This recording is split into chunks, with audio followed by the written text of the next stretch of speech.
¿Cómo están? Todo muy bien. Buenos días. Comencemos con Lucía. Lucía, comencemos con lo de Boric, esta agresión que sufrió en la cárcel cuando fue a visitar a los denominados presos de la revuelta. ¿Cómo interpretas lo que ocurrió? ¿Cómo impacta en su carrera presidencial también? A ver, creo que lo primero que hay que decir es que efectivamente el candidato Boric tiene que tener mucho más reconocimiento que estaba de candidato presidencial y que todo este tipo de situaciones son situaciones que pueden ser críticas. Me parece que él salió bien al final diciendo que había tenido una visita con una familia especial, pero también esto pone en relieve la discusión más profunda, y es la discusión de que hay jóvenes que están detenidos por un tiempo bastante largo, que están esperando procedimientos y procesos. Sin embargo, desde mi perspectiva, efectivamente la violencia dentro de la cárcel hacia una persona que está visitando a otro no debería ser considerada algo menor. Me parece que hay efectivamente mecanismos para la discusión democrática de los temas, así uno está a favor o en contra, y creo que acá hay que poner los puntos sobre las IES bien significativamente. La salida de Boric como candidato fue una salida positiva, pero creo que tiene que medir con mucho más cuidado los niveles de riesgo para el control de daños que este tipo de hechos pueden suceder, porque además van a seguir sucediendo. Lo vimos también en contra de Jasna Proboste en una feria en Puente Alto. Exactamente. Quique, ¿le suma o le resta este incidente a Boric? A ver, yo creo que el golpe que recibe Boric, el puñetazo, lo que sea, cachetá, no sabemos en detalle, es solo el último eslabón de algo que yo creo que más no se ha dimensionado lo suficiente y que está en el corazón de la izquierda, de las discusiones de izquierda hoy día, y en la viabilidad de gobernanza. ¿Y a qué me refiero? Que Boric decide, por mutuo propio, ir a ver a los presos, ¿no es cierto? Entiendo que la familia de uno de los presos lo invitó, ya, o le pidió sí, que vaya. Claro, y él acepta ir, yo creo que asumiendo los riesgos, porque basta ver Fuente Abierta como redes sociales para decir algo terrible que voy a decir. Boric se ha transformado en el enemigo número uno de la ultra. Sí. O sea, ya no es Lago, Proboste no existe, Narváez no existe, Piñera y Boric, digámoslo de alguna manera. El ministro de Interior Delgado no existe como existía Chadwick. Bueno, es que los que no existen, po. No podemos darle entidad. O sea, efectivamente Boric hoy día, después del 1.000.000 de votos, se instala en una posición donde es mucho más visible pegarle. Claro, sí, no estoy diciendo que sea bueno, estoy diciendo que por lo que uno ve en los rayados, en las páginas web, en las Facebook, Instagram, Boric, y ahora también se sumó la tía Pikachu, que se transformó en un enemigo también. Si yo reviso, monitoreo por reporteo las redes sociales y le recomiendan que no vaya con el disfraz porque ya se vendió el sistema. Entonces, Boric decide ir, pero tiene un problema, Boric, que es un problema que pasó, yo también creo que bien poco profundizado, que Jadwe cuando dice que Boric es responsable, es uno de los responsables de que haya presos políticos en Chile, dice: gracias a él tenemos muchos presos políticos en Chile. Eso textual estoy leyendo a Jadwe en la campaña. Le pega un golpe ahí, pero en el corazón de lo que es una campaña de izquierda como la de Boric y como la de Jadwe. Si era por motivos electorales, es terrible. Si es por convicciones de Jadwe, es peor. Entonces, cuando Rafael Montesino, el vocero de la lista del pueblo, es brutalmente honesto cuando dice, Boric quiso ir a sacar provecho, es una reacción justa, lo que pasó ahí, y lo que le pasó es por la consecuencia de su acto, avalando lo que dice Jadwe, que Boric desmiente, que tenemos el dato real que no es cierto que los presos políticos que sean culpa de Boric. No, o sea, de nuevo Jadwe lo mete en el saco de Chadwick, Piñera, Blumel y Boric. Imagínate dónde está cayendo Boric, pero no por culpa de él, sino que por sus, digámoslo, compañeros de coalición cae ahí. Entonces, yo concluyo, por eso digo que algo más algo más que un golpe, que un manotazo, es que en este momento el candidato de la izquierda, Gabriel Boric, potencial presidente de la República, no puede ni siquiera conversar con los presos de la revuelta, que en palabras de Fernando Atria son los inspiradores del proceso constituyente. Por los grandes y otros, claro, realmente. hay más de, por lo menos, 50 y tantos constituyentes que están a favor de la libertad de esos presos políticos que no quieren ver a Boric. O sea, es una paradoja completa. Sí. El futuro presidente de izquierda no puede entrar al módulo 12 donde están los presos de la revuelta. O sea, por eso digo que es más que... Hay una discusión aquí más de las izquierdas que un simple golpe de alguien que pasó y le pegó. Nos quedamos esperando porque se suponía que el viernes la lista del pueblo iba a dar a conocer si lleva o no candidato presidencial, una definición que todavía está en suspenso. María José, tu interpretación de lo que ocurrió con Boric. Mira, mi interpretación es, yo diría dos aspectos, una de fondo y uno de contingencia política. De fondo, mi preocupación aquí es que yo siento que hay una normalización de la violencia que se está instalando, de la violencia callejera, de la violencia verbal, de la agresión física incluso, y creo que entrar en eso es entrar en un terreno donde las consecuencias son absolutamente insospechadas, o sea, no podemos entrar ahí. Entonces, cuando pienso en eso y veo eso, no puedo evitar pensar en un montón de situaciones donde la violencia ha sido justificada como modo de acción política. Pienso entonces en la tesis de Atria, en la Convención Constituyente, pienso en la discusión sobre el indulto, ¿no es cierto?, del respecto al estallido social, y pienso también en muchas declaraciones, como por ejemplo la alcaldesa de Santiago, a raíz de los incidentes del viernes en el barrio, ¿no es cierto?, Las Tarrias, en que está bien, hay un reconocimiento al sufrimiento del otro, pero no hay una condena decidida por la violencia. Entonces, siento que en temas de fondo hay fenómenos con los que no se puede ser tibio. Este me parece que es uno de ellos. En temas de contingencia política, creo que el Quique toca un punto muy importante, y es que esta semana estaba marcada por tensiones o movimientos dentro de la izquierda. Y una de esas tensiones es al interior de Unidad Constituyente, y otro es desde el propio Pacto de Apruebo Dignidad. Entonces creo que mientras Boric siga recibiendo estos ataques, digamos, políticos, ya no de la violencia, desde el interior de su coalición o desde fuera, se puede ir reconfigurando, y el que va a cosechar o puede cosechar es Sichel, que en el fondo, si logra instalarse en un lugar y logra ordenar sus filas, y al mismo tiempo tenemos a un Boric golpeado y tenemos un candidato que no se instale como ganador, digamos, en Unidad Constituyente, yo creo que esto puede causar una reestructuración de la campaña o de la carrera presidencial. Sí, todavía está pendiente la discusión si es que la Apruebo Dignidad va a llevar una o dos listas parlamentarias. Eso es clave para saber cómo se van a llevar el Frente Amplio y el Partido Comunista, que han tenido muchos choques en la Convención Constitucional. Jorge Navarrete, ¿cuál es la interpretación que tú le das a lo que pasó con Boric y las implicancias que podría tener en su campaña presidencial? Sí, yo en las dos líneas, un poco parecido a la María José, a mí me parece que si hay un motivo de desvelo probablemente que hemos tenido en los últimos años, tiene que ver con los mayores niveles de violencia. Y cómo no entender que en una democracia no hay más fuerza que la que importa los propios argumentos. Y cómo también desde esa perspectiva vamos degradando un debate político y público en el cual no solamente naturalizamos la violencia como un medio para justificar o para movilizarnos políticamente, sino que también vamos empezando a tolerar y a dejar de sorprendernos por cosas que nos parecen extremadamente graves. Ningún ser humano de buena voluntad no podría, por ejemplo, no empatizar con el sufrimiento de Fabiola Campillay, con lo que le ocurrió.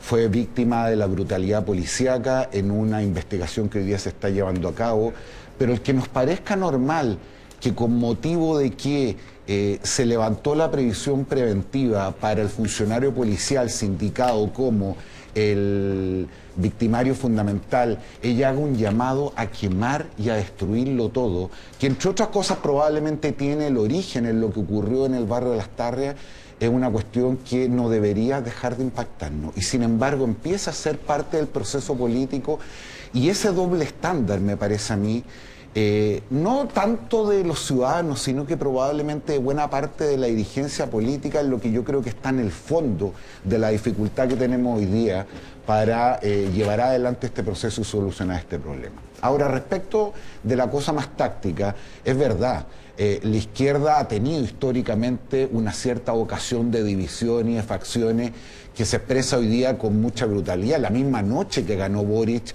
ya había sectores que habían votado por Daniel Jadwe que ponían en duda su apoyo.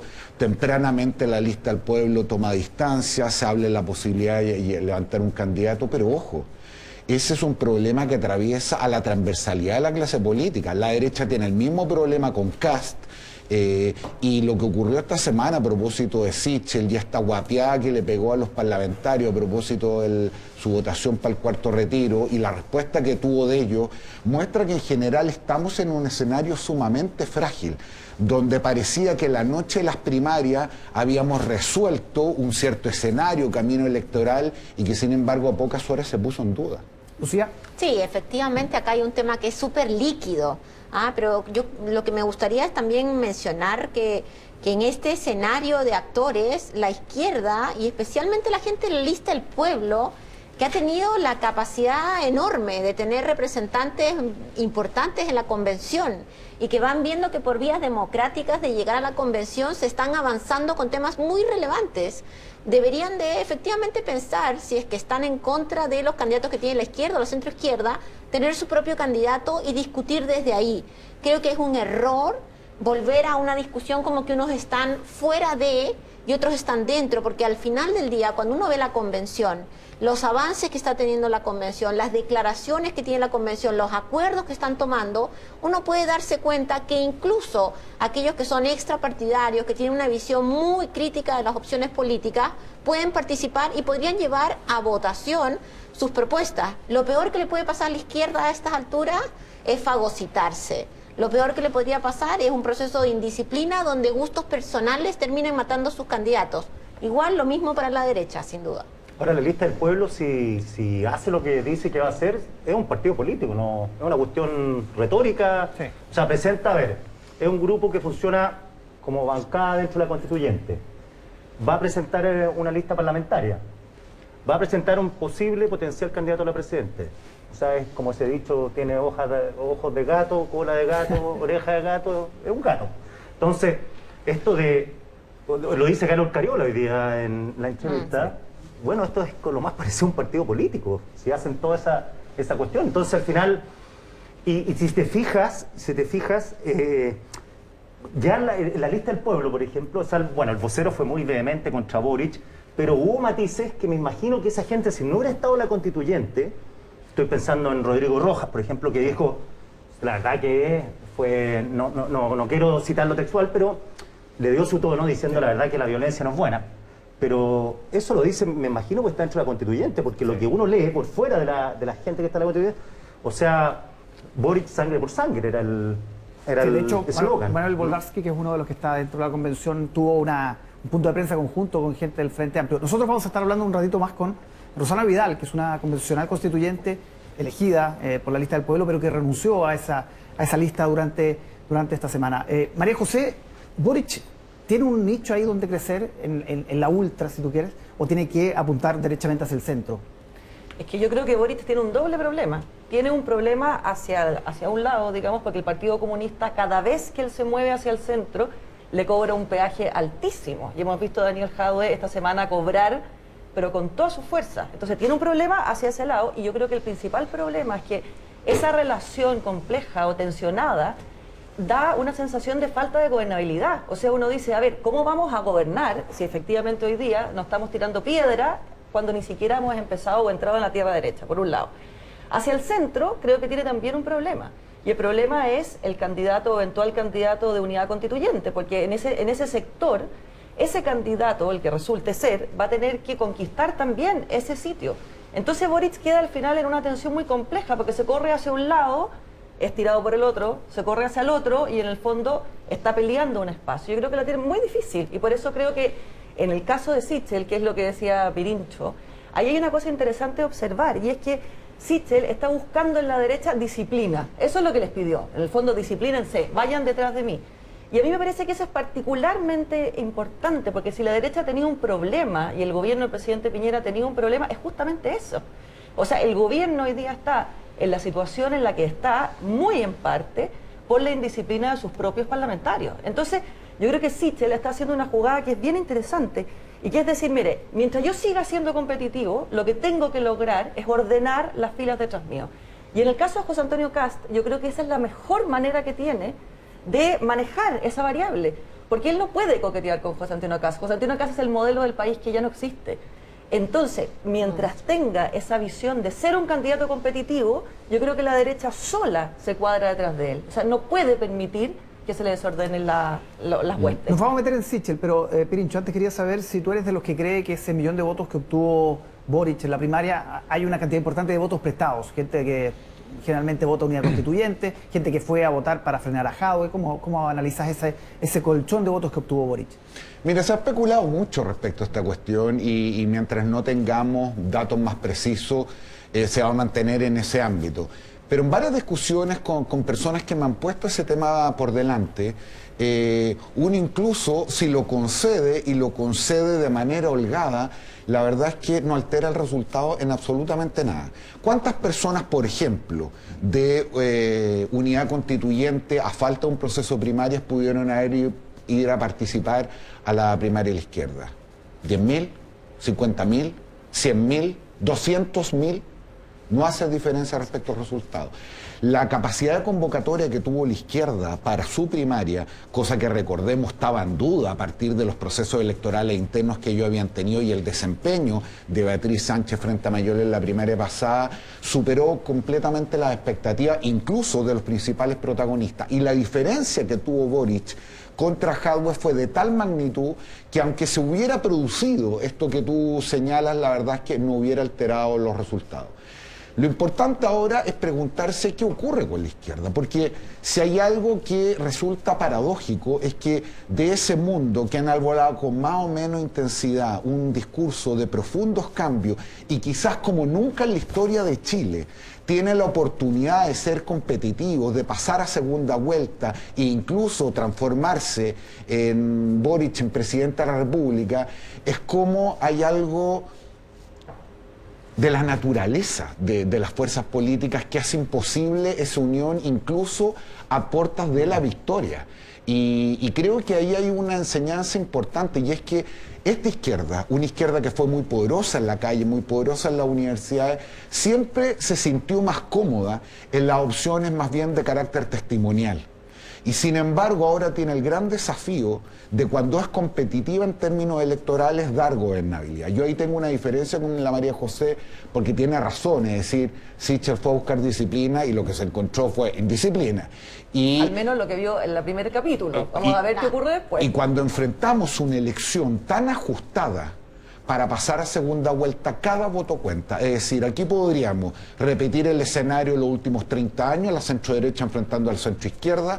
Podría ser el escenario base con el que muchos de nosotros hemos trabajado, que es que Sichel tenga que enfrentar a Boric, pero incluso podría ocurrir que la derecha no pasara a segunda vuelta si, por ejemplo, el caudal electoral de Kast es suficiente para acumular esa cantidad de votos que son indispensables para ocurrir el balotaje. Suma que para muchos la batalla parlamentaria es más importante que incluso que la presidencial. Sí. Y se da una paradoja, y con esto termino. Porque el segundo capítulo, después de la presidencial, es quién va a gobernar y qué parlamento va a tener. Hemos tenido ya la experiencia estos 4 años que han sido nefastos. Ya sabemos cómo funciona. Y se da una pequeña paradoja, yo sé que ya a las encuestas le creemos poco y nada, pero si uno mira las tendencias, lo que naturalmente debería ocurrir es que Proboste, por ejemplo, debería ser la candidata más competitiva en segunda vuelta. ¿A qué me refiero? Debería poder ganarle a Sichel con el apoyo de la izquierda y debería poder ganarle eventualmente a Boric con el apoyo de la derecha.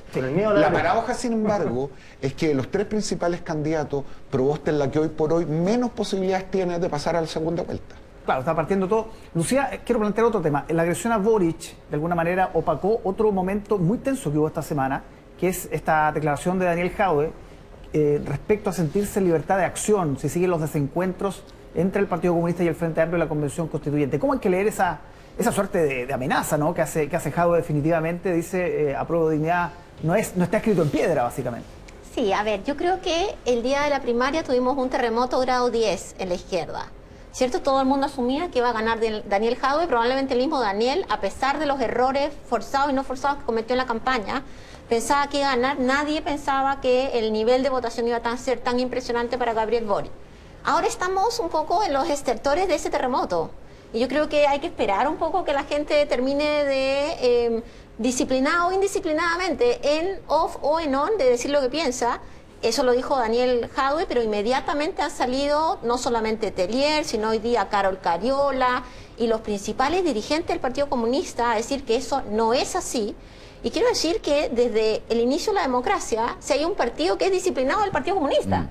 El Partido Comunista disciplinadamente ha votado, incluso cuando era extra parlamentario, por lo que en mucho rato decían que era lo menos malo.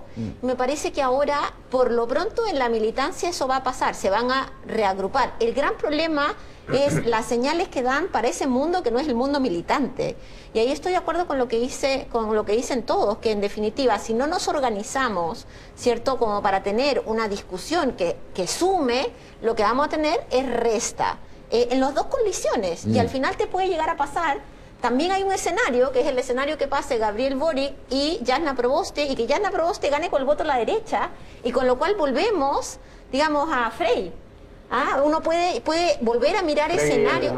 Frey en el 98, claro. Entonces uno puede empezar a mirar escenarios. A mí lo que yo esperaría... No, y Frey 64. Frey del 64.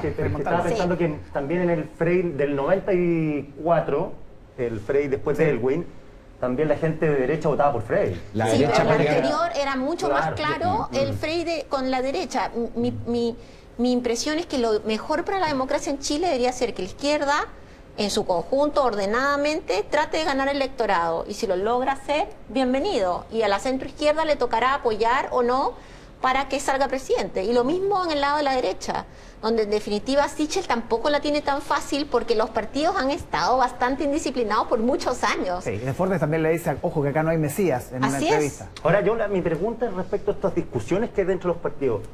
Vista y considerando todo lo que ha pasado y que un independiente ganó, a mí que el Juan, se esté con otro peleando dentro del partido, los votos ya no son de los partidos. Si uno ve las militancias, hace rato, sí, son paupérrimas. Digo que al final las ponderaciones que hacen los candidatos de los sectores tienen que ser más bien, son ponderaciones difíciles de hacer, porque hay un electorado que, como es voto voluntario, va, viene, se unen jóvenes, se van los viejos, ahora pueden volver los viejos. Entonces, cuando dicen, bueno, Boric tiene que ir pololear con la izquierda más dura, pero la ponderación de esa izquierda más dura, ¿cuánto representa? Claro, ¿Cuántos son? Y las únicas mediciones que tenemos, o sea, los concejales del Partido Comunista votaron 559.000 personas por los comunistas en la elección de concejales. Y Jadwe obtuvo 686.000 votos en la primaria. O sea, yo creo que ahí está el universo. De que tiene que ir a buscar Boric de comunistas. 680.000, 690.000 gente que vota por los comunistas y votó por Jadwe. Pero eso es algo ponderado, pero esto de la lista del pueblo, ver, ok, ya, veamos. ¿Cuánto porcentaje electoral puede tener? ¿Cuántos votos son? ¿Por qué Boric tiene que ir a buscar eso? O moverse hacia el otro lado. Pero insisto, cuando los partidos creen que son dueños de las votaciones, eso es una peregrina idea del siglo XX. Sí, pero ojo, yo estoy de acuerdo con eso, Quique, y que muestra, entre otras cosas, el deterioro institucional, la atomización, la fragmentación y cómo los partidos han dejado de ser legítimos intermediarios entre el poder formal y los ciudadanos. Sin embargo, aquí hay un dato bien relevante, y es que no solamente la elección presidencial coincide con la elección parlamentaria, y que por lo tanto los candidatos, incluso aquellos que sabiendo que quizás sin ganar la elección presidencial hay una tremenda tarea del punto de vista de consolidar sus fuerzas, pero todavía más respecto a los temas de gobernabilidad. Si hay algo que sabemos es que el próximo presidente o presidenta de Chile, cualquiera sea, va a tener un gobierno extraordinariamente difícil. Y entre otras cosas va a requerir de un apoyo importante del Parlamento, cosa que no ha venido ocurriendo en los últimos 30 años, quizás con excepción de la segunda administración de Michelle Bachelet. Y esa es la razón por la cual los candidatos ponen mucha atención a los partidos, porque sería una victoria bastante pírrica enarbolando esto que está muy de moda, que tiene que ver con el apoyo independiente. Pero si ese apoyo independiente no se expresa institucionalmente en quienes te dan gobernabilidad, aprueban tus leyes, donde se da el debate público republicano por excelencia, la cuestión no funciona. Hay una diferencia, perdón, entre las parlamentarias y la presidencial, por el tema de las listas, el chorreo, el método electoral, que sí, uno se puede anichar mucho más en la parlamentaria, ir a buscar los votos de la militancia más dura, pero la presidencial esto es abierto, porque si no hubiera ganado Lavín en la U, hubiera bajado por el PC. María José, decimos que Kast en el fondo puede transformarse en un obstáculo para que Sichel pase a segunda vuelta. ¿Puede pasar lo mismo con la lista del pueblo para Boric, transformarse en ese 600.000, 700.000 votos que le impidan pasar a segunda vuelta? Es que yo creo que en los dos casos, en elecciones apretadas, como dice Pirincho, todo puede influir. Eso es, por supuesto, es evidente. Ahora, yo creo que el punto está justo en la gobernabilidad, porque Aquí hay tres, en un sector van a haber tres candidatos, o dos al menos. Y entonces lo que tienen que hacer es diferenciarse. Y esa diferenciación, ¿cómo la marca? Porque al final no pueden ser todos iguales. Y viene Yanna Proboste ayer hablando justamente que la unidad constituyente es el lugar o el sector donde se puede dar gobernabilidad. Entonces yo veo que si uno toma esa palabra, la gobernabilidad, y al mismo tiempo tenemos estos electores líquidos que se mueven hacia un lado y al otro, la izquierda de Gabriel Boric, digamos, tiene el riesgo de ponderar mirando demasiado hacia la calle. Entonces yo siento que, por ejemplo, Gabriel Boric declaró en el debate con claridad que en Chile no había presos políticos.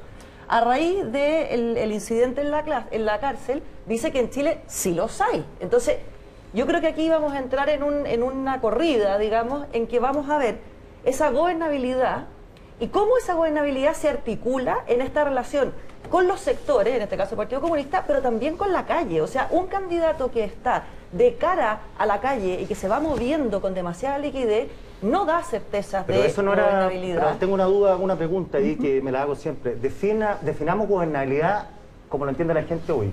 ¿Es la misma gobernabilidad? Porque si es por eso... No, no es lo mismo, ese es el tema. Por eso te lo digo, una interrogante, no tengo respuesta, pero si es la misma, cada uno dice, aguachémonos ahí con Proboste, que gobernaron tantos años, No, pero lo que uno ve no sé cuántos representan eso, pero lo que uno ve es que la gobernabilidad no sé cómo se define actualmente. Si es por la primaria, la gobernabilidad quiere decir que la gente de izquierda confía que Boric puede ser mejor presidente que Jadwe y que Sichel puede ser mejor presidente que Lavín. Yo creo que es yo lo diría un poquito más distinto. Yo creo que gobernabilidad, tampoco sabría cómo definirlo exactamente, pero tiene que ver con una cierta estabilidad que permite el desarrollo, o sea, que permite que los países vayan hacia adelante en los distintos ámbitos sociales, de justicia, económico, y por lo tanto podamos llegar a esa aspiración de una vida mejor, que es la que ha vivido. Y eso en el modelo, perdón, de los modelos 90 adelante era crecimiento económico, pero hoy día status quo, reformas graduales, más bien lentas.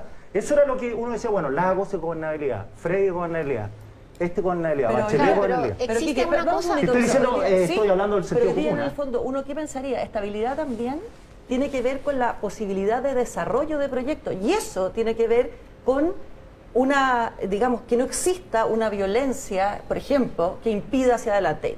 Es un desarrollo con justicia social, es libertad, pero con ciertos límites para el desarrollo. Yo creo que esos conceptos van cambiando, pero lo que no cambia es la diferencia entre quién es capaz de gobernar sector, que es un sector, no una sola persona, y aquel que representa una cierta épica nueva. Yo creo que Boric tiene esa épica, tiene esa conexión, pero le falta demostrar que esa conexión puede transformarse en un gobierno, que son cosas distintas. Pero yo hoy creo que existe una cosa que se llaman los momentos históricos, ¿cierto? Y el momento histórico de la transición se construyó como se construyó.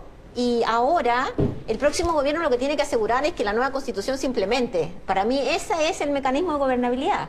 Si llega un gobierno que, por ejemplo, está en contra de lo que se define en la constituyente y empiece a dilatar los procesos de cambio política pública que se van a tener que hacer. Pongamos un ejemplo, la constitución declara a Chile un país plurinacional. Esto significa una transformación en la estructura misma del Estado. Si el próximo gobierno no es un gobierno que está convencido que tiene que ser plurinacional, sino que empieza a poner un poco de rueda, de piedras en la rueda y empieza a pavimentar otros caminos, eso no va a dar gobernabilidad, sea un estadista, haya estudiado en Harvard, tenga o no tenga, digamos, la visión de la gestión pública, porque lo que tenemos claro es que la gente está a favor de un cambio constitucional profundo, ahí está el 80% de gente nueva, ahí está la nueva convención, y que esos acuerdos se están logrando, en general, estamos avanzando con grandes mayorías. Entonces, ahí, en ese momento histórico, no estoy segura si cuando Yanna Proboste dice yo doy gobernabilidad, se está refiriendo a este momento histórico, sino más bien al anterior. Ahora, solo un detalle, cuando tú escuchas hoy día a los alcaldes de la izquierda, ¿cierto? Al alcalde de Maipú, a la alcaldesa de Ñuñoa, a la alcaldesa de Viña, contando lo que ha sido la gobernabilidad de los alcaldes anteriores, que los han dejado en la quiebra, que han utilizado las platas para honorarios de forma absurda, que han generado contratos, y también el alcalde de San Ramón, o sea, esto no es una cosa política, uno también tiene que ponerse a pensar que tenemos que redefinir lo que es la capacidad de gobierno. ¿Qué es gobernabilidad, Pirincho? Yo a riesgo de parecer más simple, lo veo de manera distinta. Las sociedades no son realidades naturales, donde, por ejemplo, la injusticia, el abuso y la miseria sea un destino ineludible. Las sociedades son construcciones colectivas y justamente la promesa que hay detrás de la política es que puede modificarse mediante el esfuerzo de muchos, ojalá para ir en ayuda de las personas que viven una situación objetivamente injusta. La mayor causa de ingobernabilidad, no solamente en Chile, en América Latina y en el mundo, justamente tiene que ver con las promesas incumplidas de la política y de la democracia. Y es de ahí donde deviene la ausencia de legitimidad de las normas que nos hemos dado colectivamente. Y por eso este proceso, a propósito de lo que se plantea aquí constitucional, es tan importante, porque más allá del resultado, el hecho de redefinir las reglas del juego a partir de un proceso lo más participativo y deliberativo posible, donde nos sentimos más protagonistas que testigos, es una cuestión importante para generar lealtad, paciencia, deberes, obligaciones, que son palabras que tienen que ver con la gobernabilidad. A mí me parece que lo que viene por delante es justamente un esfuerzo de redefinición de estas normas y un recompromiso de hacerlas nuestras. Y en ese sentido, sí estoy con Lucía de que cuando uno de repente escucha algunas cualidades de la gobernabilidad o se apela a esta como un atributo en desmedro de otro, estamos mirando un proceso que ya más bien terminó. Edgar Morin decía que hay que saber interpretar el espíritu de la época. Y el espíritu de esta época no asocia gobernabilidad con calma, con estabilidad, con status quo, con gradualidad. La gobernabilidad es la posibilidad de volver a creer en el proceso político y en la democracia. De gobernabilidad, de la campaña de Yasna Proboste, también de Paula Narváez, que a esta hora está en una actividad en Peñalolén. Vamos a hablar al regreso aquí en Mesa Central, hacemos una pausa cortita y ya regresamos. Respecto a esta primaria de unidad constituyente, mañana es el primer debate y veamos qué nos espera, qué esperarías tú de este primer debate, donde Yasna Proboste aparece como la favorita, tal vez la que tiene que arriesgar menos. Sí, se repiten algunos fetiches clásicos de la política. El primero es que quien aparentemente va liderando y que por lo tanto tiene poco que ganar y mucho que perder, se mantiene más bien reacio o reacia a la posibilidad de exponerse públicamente con los otros candidatos. Todo este episodio que se protagonizó a propósito de este primer debate, si hubo o no hubo una encerrona, tiene que ver con esos tironeos clásicos. Lo segundo me parece a mí que creo que un elemento relevante, aunque no se ha destacado, que hay un cierto sector político que era parte de Unidad Constituyente y tomó la decisión de no participar en este proceso. Y la pregunta que queda abierta es si ellos van a constituirse o no en la primera vuelta electoral, junto a muchas otras opciones que nos podrían llevar incluso a tener 10, 11 personeros y personeras en la primera vuelta. Pero lo tercero y lo más relevante es que yo creo que hay un pecado de origen y que tiene que ver con el espectáculo que brindó Unidad Constituyente después del 16 de mayo, que lo llevó a no tener primaria, repitiendo lo que había ocurrido en la elección pasada, y Oscar Wilde decía que no hay una segunda oportunidad para dejar una primera impresión. Si en esta primaria votan 200, 300 mil personas, comparado con el 1.400.000 que llevó la derecha a votar, el 1.600.000 que llevó a la izquierda, como decía mi abuelito, la pelea se gana casi con el primer combo. María José, 500.000 personas, decía Carlos Maldonado en la semana. ¿Qué expectativas tiene de participación de esa primaria? No sé, mira, yo a esta altura no me atrevería jamás a jugarme por un número, pero lo que sí creo que va a ser una participación muy baja, y en comparación a la alta participación de la otra primaria, a lo mejor se produce un efecto espejo, digamos, que es muy importante. Yo creo que lo que sí es interesante de esta primaria es que en algún sentido lo que decías tú, Pirincho, en el módulo pasado, que aquí lo que se busca, ¿no es cierto?, es intentar interpretar qué es lo que quiere la ciudadanía. Y yo creo que esa interpretación es también bien líquida, o sea, es bien difícil de capturar. Entonces pienso que mañana, cuando tengamos el debate, va a haber una interpretación, va a haber una mirada, y eso va a mover la pelota para que los otros jugadores puedan también recibir y marcar distancia. Entonces, me parece que lo que ocurra mañana es importante mañana, pero es mucho más importante el lunes, cuando los otros jugadores tengan esa jugada, digamos, que modelar hacia su propio derivado. Sí, yo creo harto en los programas, pero me parece que a esta altura, cuando uno llega tarde a la fiesta, o sea, como que ya se ha dicho todo, y en el consolidado suena todo muy parecido. O sea, las AFP están jodidas, hay que ver cuánto la renta básica universal, la ISAPRES también está en cuestión, y esto va desde Sichel a Boric, o sea, dónde uno se instala el programa. Entonces, por eso digo creo que hay que apelar también no también, o sea, con muy importante es el talante, la biografía, el carisma que tengan los candidatos y candidatas. Cuando hay una cuestión más o menos commodity, es que todos están apostando por reforma. O sea, el que no es reformista en este juego está muerto, y reformista de verdad. O sea, la gradualidad va a ser el tema, pero gradualidad, digamos, si antes la gradualidad andaba a 20%, ahora por lo menos el 80%, perdón, a 20 kilómetros, ahora por lo menos el 80% para arriba. Entonces, en ese caso, me parece que Proboste tiene un espacio por biografía, por historia, que poder desarrollar. Más que los otros dos candidatos, no estoy hablando de la pertinencia y la capacidad de gobernar, pero más bien eso en un mundo que además se instala como mujer, a diferencia de los dos personajes, Boric y Sichel, que son hombres. Entonces, al final, creo que por ahí puede venir alguna esperanza, pero por programa creo que es difícil, porque no veo dónde instalarse con una propuesta distinta. Sí, yo creo que efectivamente los partidos de unidad constituyente en total más o menos tienen 130.000 militantes. Por ende, en el mejor de los casos que convoquen al doble, ya tienes 260.000, Con ¿cierto? acarreo. Pero ya en una épica, realmente en una épica, lo cual es muy difícil, porque mucha gente ya fue a votar en otra primaria, la primaria legal. Y yo estoy de acuerdo con lo que dice Pirincho, el espectáculo de la no inscripción en la primaria legal va a ser un fantasma que va a recorrer a la centroizquierda por un rato largo. Ahora, ¿cómo ver un debate, además basados en muy poco dato? Uno a veces dice, sí, Yana Proboste es la que mejor le va, pero eso es lo que dice una encuestadora que se ha equivocado en las últimas 10 elecciones. Entonces, ¿será verdaderamente que esta vez no se está equivocando? Tal vez, efectivamente, la variación, no es que los otros candidatos estén mucho mejor, pero tal vez los tres están semi en el piso. Entonces creo que hay que Tú dices mirar. que Maldonado puede dar la sorpresa, Lucía. Hoy en día todo puede pasar, básicamente, y podría haber un mundo allá afuera más juvenil que está disponible a ir a votar por Maldonado, porque Maldonado los convoca a votar con su casco de Mandalorian. Espérate, y Castillo, por ejemplo, en Perú, ¿Castillo al principio figuraba en algo o no? No figura en nada, pero ahí ya eso ya es la explosión de los partidos políticos. Acá yo espero que por lo menos 120.000 puedan sacar. Ya, porque ojo, Bolsonaro tampoco figuraba. No. Tampoco figuraba. Yo me acuerdo en la elección que le preguntamos a Cristian Bofill, que conoce mucho de la realidad brasileña, ¿quién es Bolsonaro? Como que empezó a sonar, no, un militar, Bueno, y ahí terminó encumbrado. Entonces, al final, digo, yo coincido contigo, que también hay que esperar los outsiders que aparezcan.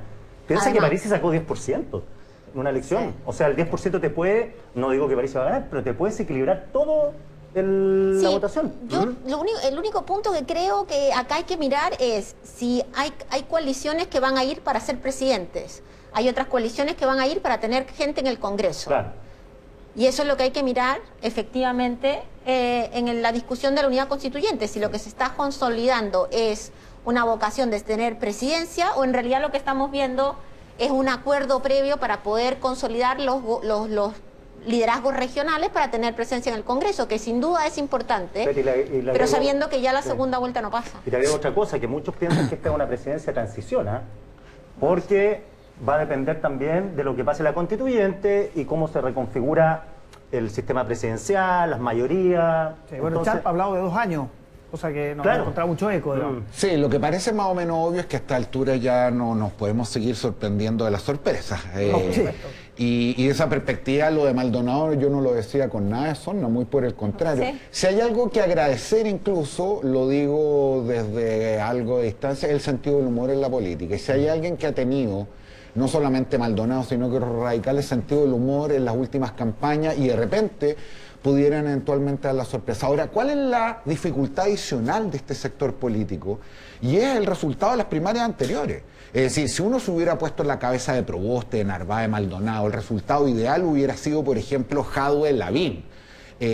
Pero el resultado Sichel-Boric estrechó todavía más este campo intermedio. Lo que parecía ser un gran río terminó siendo un riachuelo y donde se ven hartas piedras. Y quizás eso resultó por la por la falta de unidad constituyente en esa primaria. Entre otras cosas Porque también. todos dicen si Narváez hubiera ido en la primaria lo con mejor Boric hubiera y sido Jadwe, distinto. ganaba Jadwe, es lo más probable. Y es un, Puede ser. signo también de los tiempos políticos, donde el antiguo centro, que se planteaba como una suerte de punto equidistante entre la izquierda y la derecha, se ha diluido muchísimo. Resulta, entre otras cosas, de un proceso de cambios muy profundos que ha tenido el país y también de una mayor beligerancia de la propia clase política, cuya oferta es una oferta menos moderada, menos tranquila y no por eso ingobernable. De todas maneras, hablemos de Sichel, hablemos de esta irrupción que tuvo esta semana, tratando de ordenar su sector con esto del 10%. Hubo quienes agradecieron, en todo caso, que de alguna manera se fueran contra esos parlamentarios que han sido díscolos del gobierno durante todo este tiempo. ¿Cómo interpretar esa movida de Sichel, que además abogó esta semana, María José, por un IFE aumentado hasta diciembre, como están pidiendo los parlamentarios de Chile Vamos? Yo creo que Sichel lo hizo bien y yo creo que en el fondo tomó una ruta, ¿vale? Esa ruta, por supuesto, que es riesgosa. Hemos hablado que estamos en territorios líquidos, o sea, en territorios líquidos cualquier definición es riesgosa. Pero como decía yo antes, yo creo que su apuesta fue a la disciplina. O sea, el problema que ha tenido la derecha es un problema muy grande de indisciplina. Entonces apostó a la disciplina y la apuesta además con un tema que es el del IFE y el del cuarto retiro, que es un tema muy importante, porque en el fondo nosotros tenemos un país, ¿no es cierto?, cuyas arcas fiscales obviamente están muy afectadas, a pesar de que el crecimiento, la recuperación, digamos, importante que estamos teniendo, la proyección es que en 2 años más esto no sea así, y por lo tanto lo que él está haciendo es equilibrar, me parece a mí, 2 elementos. Uno que es la responsabilidad, es decir, miren, el cuarto retiro no corresponde, y no corresponde porque las situaciones son distintas y porque el costo para los ciudadanos y para el Estado es muy alto. En la otra vereda, digamos, vamos a mantener el IFE hasta que sea necesario. En ese sentido, ¿no es cierto?, empatiza efectivamente con las necesidades de la ciudadanía, y entonces yo creo que hace la jugada de decir, mire, este es el escenario, ahora díganme quién va a estar conmigo y quién no va a estar, porque con desorden no vamos a llegar a ninguna parte. Entonces yo quisiera ver si ese riesgo, cómo cuaja, digamos, de aquí en adelante, cómo opera. No podemos saber, como todo riesgo, obviamente la posibilidad de caer al precipicio también existe, pero yo creo que mientras se haga competitivo, mientras logre disciplinar, incluso los riesgos de su propio sector van aminorando. Sí, bueno, por lo menos las primeras reacciones de los diputados fue decir, acá él no hay orden de partido, él no tiene la capacidad, aunque sea el candidato presidencial, de limitar, y acá hay libertad de acción. ¿Cómo hacer ese intento finalmente en el Congreso? Pero yo insisto, veo que esas discusiones de los diputados que salen a marcar Son posiciones de este son corte. discusiones de 8 personas, no le interesa a nadie. Mira, esto es tan simple. Yo creo que para Sichel fue más simple lo del 10%. Sichel siempre estuvo en contra del 10% y ganó la primaria. Por supuesto, y es claridad. Desbordes estuvo a favor, la BIR lo promocionó en todos los materiales y perdieron. O sea, cuando los candidatos toman banderas, tienen que sopesar si esas banderas son determinantes en el voto o no. Muchas veces se decía, los temas valóricos son muy importantes. No, pues no son necesariamente el factor que incide en el voto. Entonces lo que tiene que dar muestra, yo creo, Sichel, dar gobernabilidad que no lo ha dado este gobierno y que él es un continuador porque fue ministro, porque se llama Sebastián, porque era de C y ahora es de derecha, un sinfín tiene su biografía, Lo financian tiene lo que mismo. sacarle los enemigos adelante. Entonces, Sichel tiene que mostrar con gobernabilidad, lo mostró esta semana y se lo sabe que el retiro del 10% no. Porque si hubiera dicho sí al retiro, le hubieran dicho, bueno, pero usted todo el tiempo estuvo que no, entonces está prometiendo algo que no cumple. Entonces, creo que tiene que eso y lograr que el electorado capte que su mensaje de cambios y reformas que todos queremos y que toda la mayoría de la gente quiere es sustantivo y se diferencia de lo que ha sido para la gente la percepción, puede ser real o no, pero es percepción de que la derecha no ha promovido cambios sustanciales en el último tiempo. Digo, hay que hacerse cargo de las percepciones. La derecha puede decir, no, nosotros hemos cambiado, pero la percepción es que representan el status quo. Entonces, Sichel tiene, yo creo que esa su pega en este momento, y como decíamos todos, como decía Pirincho, es un gobierno muy, muy difícil. Hay que lidiar con una crisis económica que va a continuar. O sea, las personas yo creo que van a votar pensando en quién me asegura salir de esta crisis y lograr cierta estabilidad, estabilidad entre comillas, porque también definamos estabilidad lo que es ahora, que es totalmente distinta a lo de antes. Pero eso yo creo que lo que tiene que hacer es, creo, Sebastián Sichel. Ahora hay que ver cómo va evolucionando esto. Sí, yo pienso que Sebastián Sichel, primero, la izquierda no debe pensar que la derecha ha muerto. Creo que esa es una locura. En definitiva, la derecha existe y tiene un candidato que es un candidato competitivo. me parece un error de Sebastián Sichel acercarse a dos marcas que están muriendo. Una es Chile Vamos y la otra es el actual gobierno. Entonces, en definitiva, me parece muy bien que llame la disciplina. Me parece pésimo que lo haga por los medios, porque lo acerca a estas marcas. Es como que se abraza un ancla que no está saliendo a flote, se está hundiendo. Entonces, efectivamente, creo que las posiciones de política pública que él tenga, uno puede estar a favor o en contra, pero son sus posiciones. Pero el acercamiento a esta política, yo estoy de acuerdo que a nadie le importa lo que, digamos, una conferencia de prensa más de los diputados. Sin embargo, sí te acerca a eso que tiene como 3% de aprobación en la ciudadanía.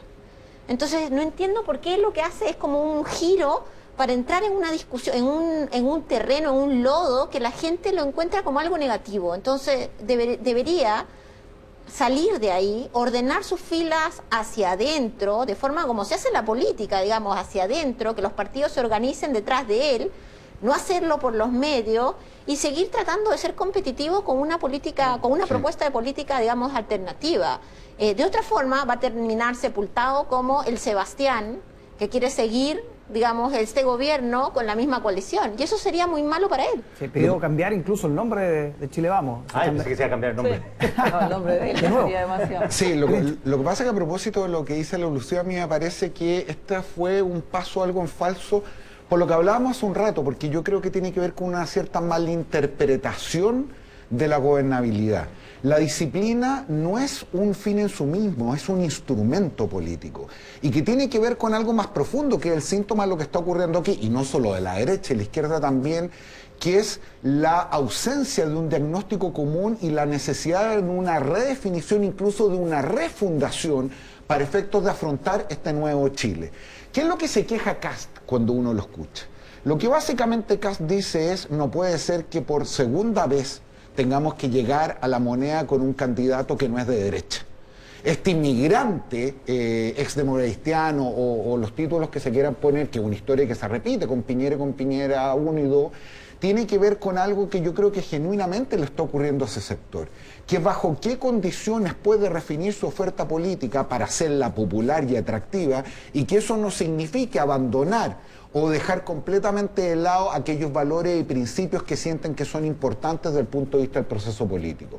Y por lo tanto, el llamado a la disciplina no va a rendir fruto en la medida que los candidatos, y esto nuevamente vale para la derecha y vale para la izquierda, hagan una propuesta o contribuyan a generar una unidad en torno a un diagnóstico y a una identidad diferente. Y por lo tanto, desde esa perspectiva, a mí me parece que no va a ser la primera vez que Sichel se va a encontrar con estos sectores al interior de su propia coalición, y que va a ser reeditada incluso por quienes fuera de esa coalición, pero que sienten que representan más genuinamente a la derecha, ven que si ya vamos o no existe la posibilidad clara de ganar, esta vez por lo menos perdamos con alguien de nuestras filas. Después de ganar la primaria hace 2 domingos, Sebastián Sichel básicamente salió de vacaciones, ha tenido intervenciones puntuales, como por ejemplo esta que comentábamos y otra más, pero una de sus definiciones importantes fue decir: los partidos de lejos, el gobierno aún más lejos, mantener la calidad independiente, su historia personal, hechos que lo llevaron finalmente a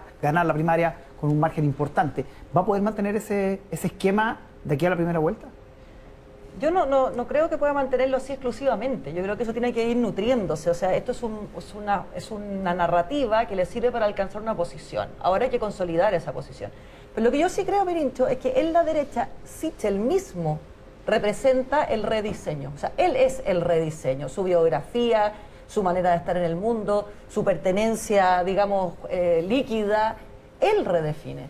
Entonces, yo creo que lo que está haciendo justamente, insisto, puede salir bien o mal, no lo sé, pero si yo trato de leer la estrategia, son dos cosas, diría yo. Uno es decir, mira, aquí la palabra clave es cambio. Yo soy el cambio y lo soy biográficamente por primera vez. Recordemos que la derecha ha buscado el relato la vida entera y esta vez se encuentra con el relato, o sea, él es casi el relato. Entonces, eso es una cosa. La otra cosa es que él dice, mira, está bien, esta sociedad pide un cambio, pero estamos claros también que no es un cambio a cualquier precio. O sea, Daniel Jadwe no ganó. Por lo tanto, ojo, aquí hay cambio, pero un cambio que se exige con ciertas condiciones. Y en ese ejercicio, yo creo que en la coalición donde está y con el gobierno como está, él necesita marcar pauta. Y esa pauta es disciplínense detrás mío. Eso no quiere decir que él no tenga que hacer un trabajo importantísimo con los partidos, porque las elecciones y la democracia se mueve a través de los partidos. O sea, un independiente puede tener un discurso, pero a la hora de recorrer territorio, de enmarcar política, necesita los partidos políticos. Entonces yo creo que él hace un golpe de timón, a ver cómo sale. Yo espero que salga bien. ¿No hubieras pensado, yo hubiera pensado que un verdadero redefinición de cambio de la derecha hubiera sido Desbordes? Más que no. Sichel, porque, No, Desbordes finalmente... Desbordes no tiene identidad, o sea, Desbordes no es nada. Sichel es un tipo que con sus cosas buenas o sus cosas malas, digamos a la vista del espectro político, sabe instalarse en un lugar que es un lugar distinto a los otros lugares, con una narrativa, pero mantiene una cierta identidad. Entonces, fíjate cómo lo atacan. Yo creo que los políticos se miran muy bien por cómo toma el resto las balas hacia dónde agarrarlo. Y si tú lo miras, es una manera muy distinta de enfrentarse, que sería, por ejemplo, la que tiene Desbordes.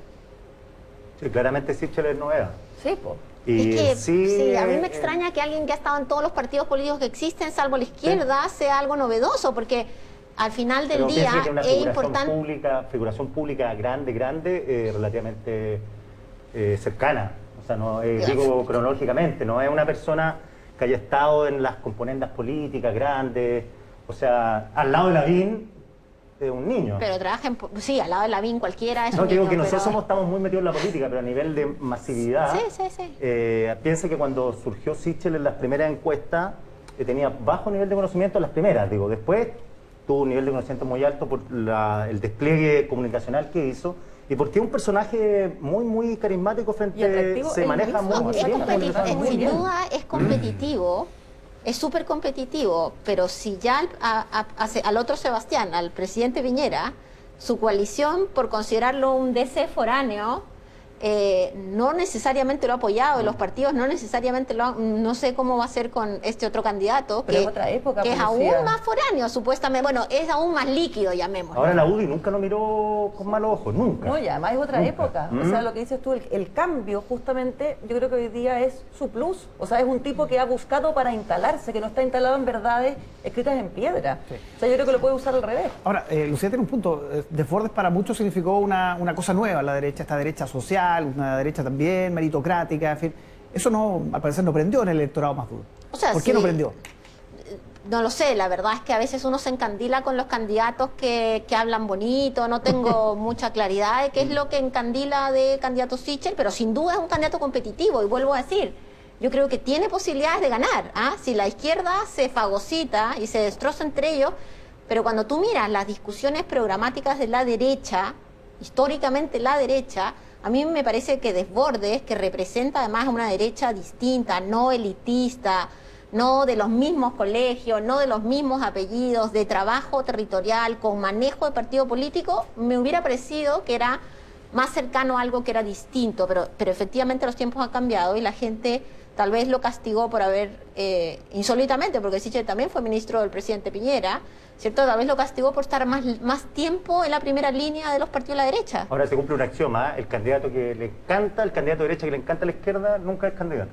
Alamán durante mucho tiempo lo amaba a la izquierda y después Alamán hizo todo para que lo odien, pero tampoco es candidato. Pero no solo eso, Pirincho, sale cuarto. Sí,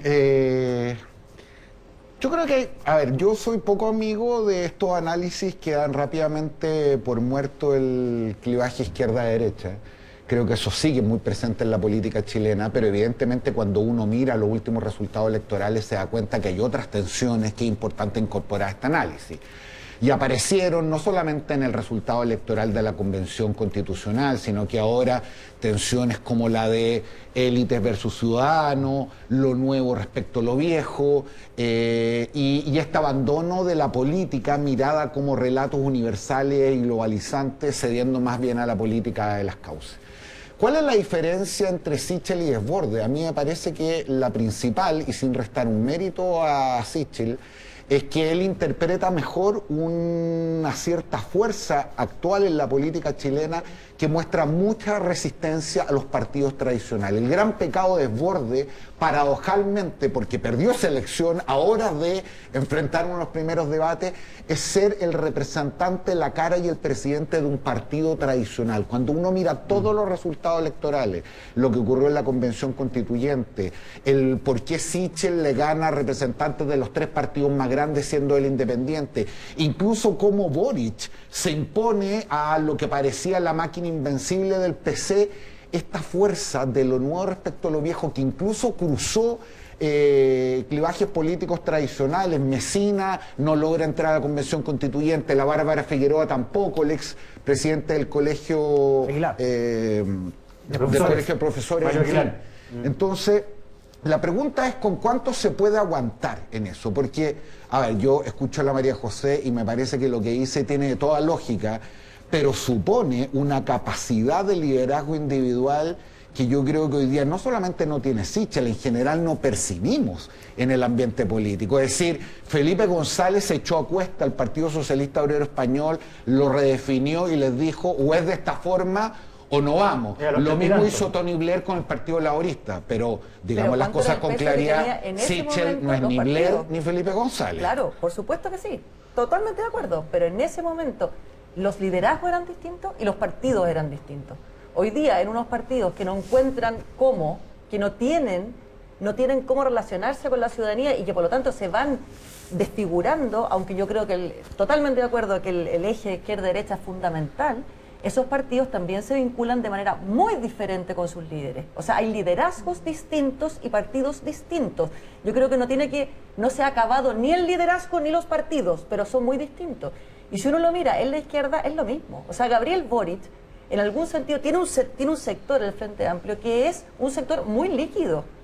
Y esa liquidez se van a cuadrar detrás de él por lo que hoy día significa ser líder y lo que hoy día significa un partido político. Entonces yo creo que Sichel y Boric también, los dos, representan no solamente esto de la jubilación de la política antigua en el sentido de la edad, del calendario, que es una cosa muy mínima, sino que también de cómo tú te vinculas, no solo con la ciudadanía, sino que con los partidos políticos.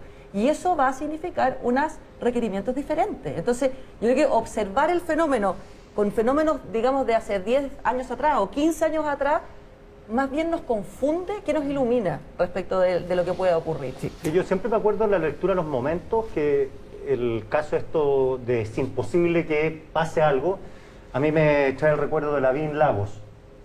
Lavín con Pinochet vivo, pinochetista, UDI, Opus Dei, en un momento donde lo que parecía que más se valoraba eran las libertades públicas, el fin de la beatería, del conservadurismo, claro, el fin de, por fin vamos a abrir esto porque la Iglesia Católica seguía arriba, todo así, y Lavín estuvo a 30.000 votos de ganarle a Ricardo Lagos en ese tiempo. Entonces uno dice, bueno, son momentos, después no estuvo ni cerca, pero son momentos que de repente la lectura de los tiempos son particulares y son volátiles. Entonces lo que parece que hoy día la gente necesita, puede ser que en 2 años más no lo necesite. También en 2 meses más. Claro, si recordemos Piñera. Piñera, cuando llegaron a la moneda, el discurso Piñera 2, nos quedamos acá, ¿cuánto eran? ¿12 años? ¿Ah? Y todos los planes eran a 12 años porque el crecimiento económico, la gente vota por gerente y nosotros vamos a asegurarle el crecimiento económico, usted va a vivir bien, no como fue en Bachelet 2. Así estamos. Es que la soberbia es muy mala en política y por eso es que uno tiene que siempre tener alrededor de uno, no gente que sea, digamos, cheerleading de tu capacidad, sino más bien gente que esté en los territorios, que te pueda decir lo que está pasando. Por eso es que yo traía a colación lo que está pasando con los alcaldes. No es nada de menor lo que la ciudadanía ve. Si la ciudadanía ve que los alcaldes, las alcaldesas anteriores lo que hicieron fue usar la plata para su propio beneficio, ¿cómo le vas a pedir que crea en la política? Y lo mismo los presidentes, en fin. Entonces ahí necesitamos redefinir, estoy de acuerdo con ustedes, necesitamos un nuevo liderazgo, pero al final del día los partidos políticos son fundamentales para la democracia. Sí. Y todos tenemos que participar y todo, pero por favor, la idea de un presidente solo que autodefine todo y que al final es casi como una empresa individual, nos lleva a peores caminos. Sí, antes de terminar esta parte del programa, quiero que comentemos rápidamente la entrevista de Elisa Loncón, hoy día en el Mercurio. Dice, no tengo el estándar de Mandela para pedir que baje las armas, a propósito de la CAM. Hay mucha gente que le está pidiendo eso, básicamente, porque la autoridad ya investida como presidenta de la convención. ¿Cómo has visto el papel de Elisa Loncón y si es que corresponde pedirle algo así? Si hay algo que hemos aprendido en política es que nuestros dirigentes debemos dejar de solicitarles conductas de héroes muchas veces. A mí me parece que la elección de Elisa Loncón, a propósito de lo que está hablando el Quique recién, conecta muy bien con el espíritu de este tiempo. Me parece que fue un símbolo de lo que queremos sea esa deliberación, de la recuperación, de la redignificación de un conjunto de personas, de cultura, de maneras de ser que han estado completamente ensombrecidas y que expresa también la fuerza de lo que significa que una mujer como ella dirija esta discusión. Y creo que lo que ella hace, además, en algún sentido, un gesto de humildad. Se da cuenta de la dificultad sobre la cual está trabajando y contra un conjunto de críticas, algunas de ellas bastante malintencionadas, diría yo, desinformación mediante. Hemos ido aquilatando y dándonos cuenta cómo se va sacando la pega de a poco y se va encaminando a algo que parecía medio tumultuoso y complejo y sin muchos visos de éxito, especialmente en los primeros días, y creo que ahí hay un esfuerzo importante. ¿Se le puede pedir que sea una intermediaria con la CAM o algo así? Sí, no, me da gracia porque antes de venir mi hijo me leyó exactamente toda la respuesta, porque me dice, cuidado con el titular, ¿no? Porque en realidad ella una de las cosas que dice es, el Ministerio Público tiene que hacer su labor, pero por otro lado el gobierno tiene que dejar de militarizar la vida en Wallmapu. Y me parece que esa es una definición muy importante de ella, porque ella no está poniéndose de un lado y del otro, sino que está estableciendo lo que sucede efectivamente. Me parece un liderazgo bastante sensato el de Elisa Loncón. Es una de las que no ha creído que la llamaron para ser estrella de Marvel, sino tiene una labor bien particular. Me parece importante que ella responda como responde, porque no serían muchos los que se aprovecharían de este momento para catapultarse. No serían pocos. No serían pocos, perdón. Efectivamente creo que ella no tiene en este minuto esta llamada para hablar de esos temas. Tenemos que tratar de tener cuidado a la presidenta y al vicepresidente, no meterlos en la política contingente. Y ellos en varias ocasiones no han entrado a la política contingente justamente para evitar que la convención entre en una situación de crisis y por ende la respuesta me parece completa. Yo creo, a mí no me gustó la declaración porque lo pongo en un contexto, en un contexto político. La CAM dijo que esta convención constituyente y la participación de los pueblos originarios era un sometimiento al pacto colonial, o sea, es una sometida en el fondo, en este momento la presidenta de la constituyente. Entonces, considero que, más allá, mira, fíjate que la efectividad, el lenguaje y esta participación a través del lenguaje, es decir, controlemos la violencia, no tiene relación con la efectividad del mensaje. No es que pensamos que si porque ella lo dice los tipos van a dejar las armas ahí mañana, sino más bien un contexto de diálogo que está aprendiendo, que están haciendo las universidades con una fundación noruega, ¿Nancy se llama así? Sí, Nancy. En ese contexto, bueno, vamos a tener que enfrentar posiciones respecto a lo que está pasando. Si la violencia es legítima o no, por lo pronto, si la consideran legítima o no, si es parte de cómo Chile ha sometido al pueblo mapuche a injusticia atávica,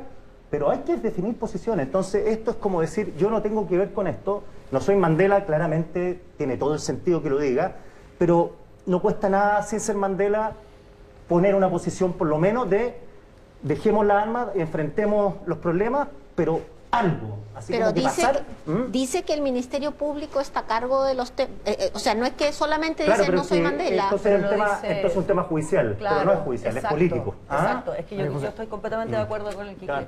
O sea, a mí tampoco me gusta la declaración, no porque no cumpla ese rol, me parece que cumplir ese rol es una exigencia heroica, estoy completamente de acuerdo con Pirincho, pero no cumplir ese rol no significa, una vez más, como veíamos al principio, estar en esa nebulosa respecto de la violencia. Entonces, no confundamos, a mí me gustaba una declaración en que dijera algo como, no confundamos terrorismo con las legítimas pretensiones del pueblo mapuche, que son dos cosas muy distintas.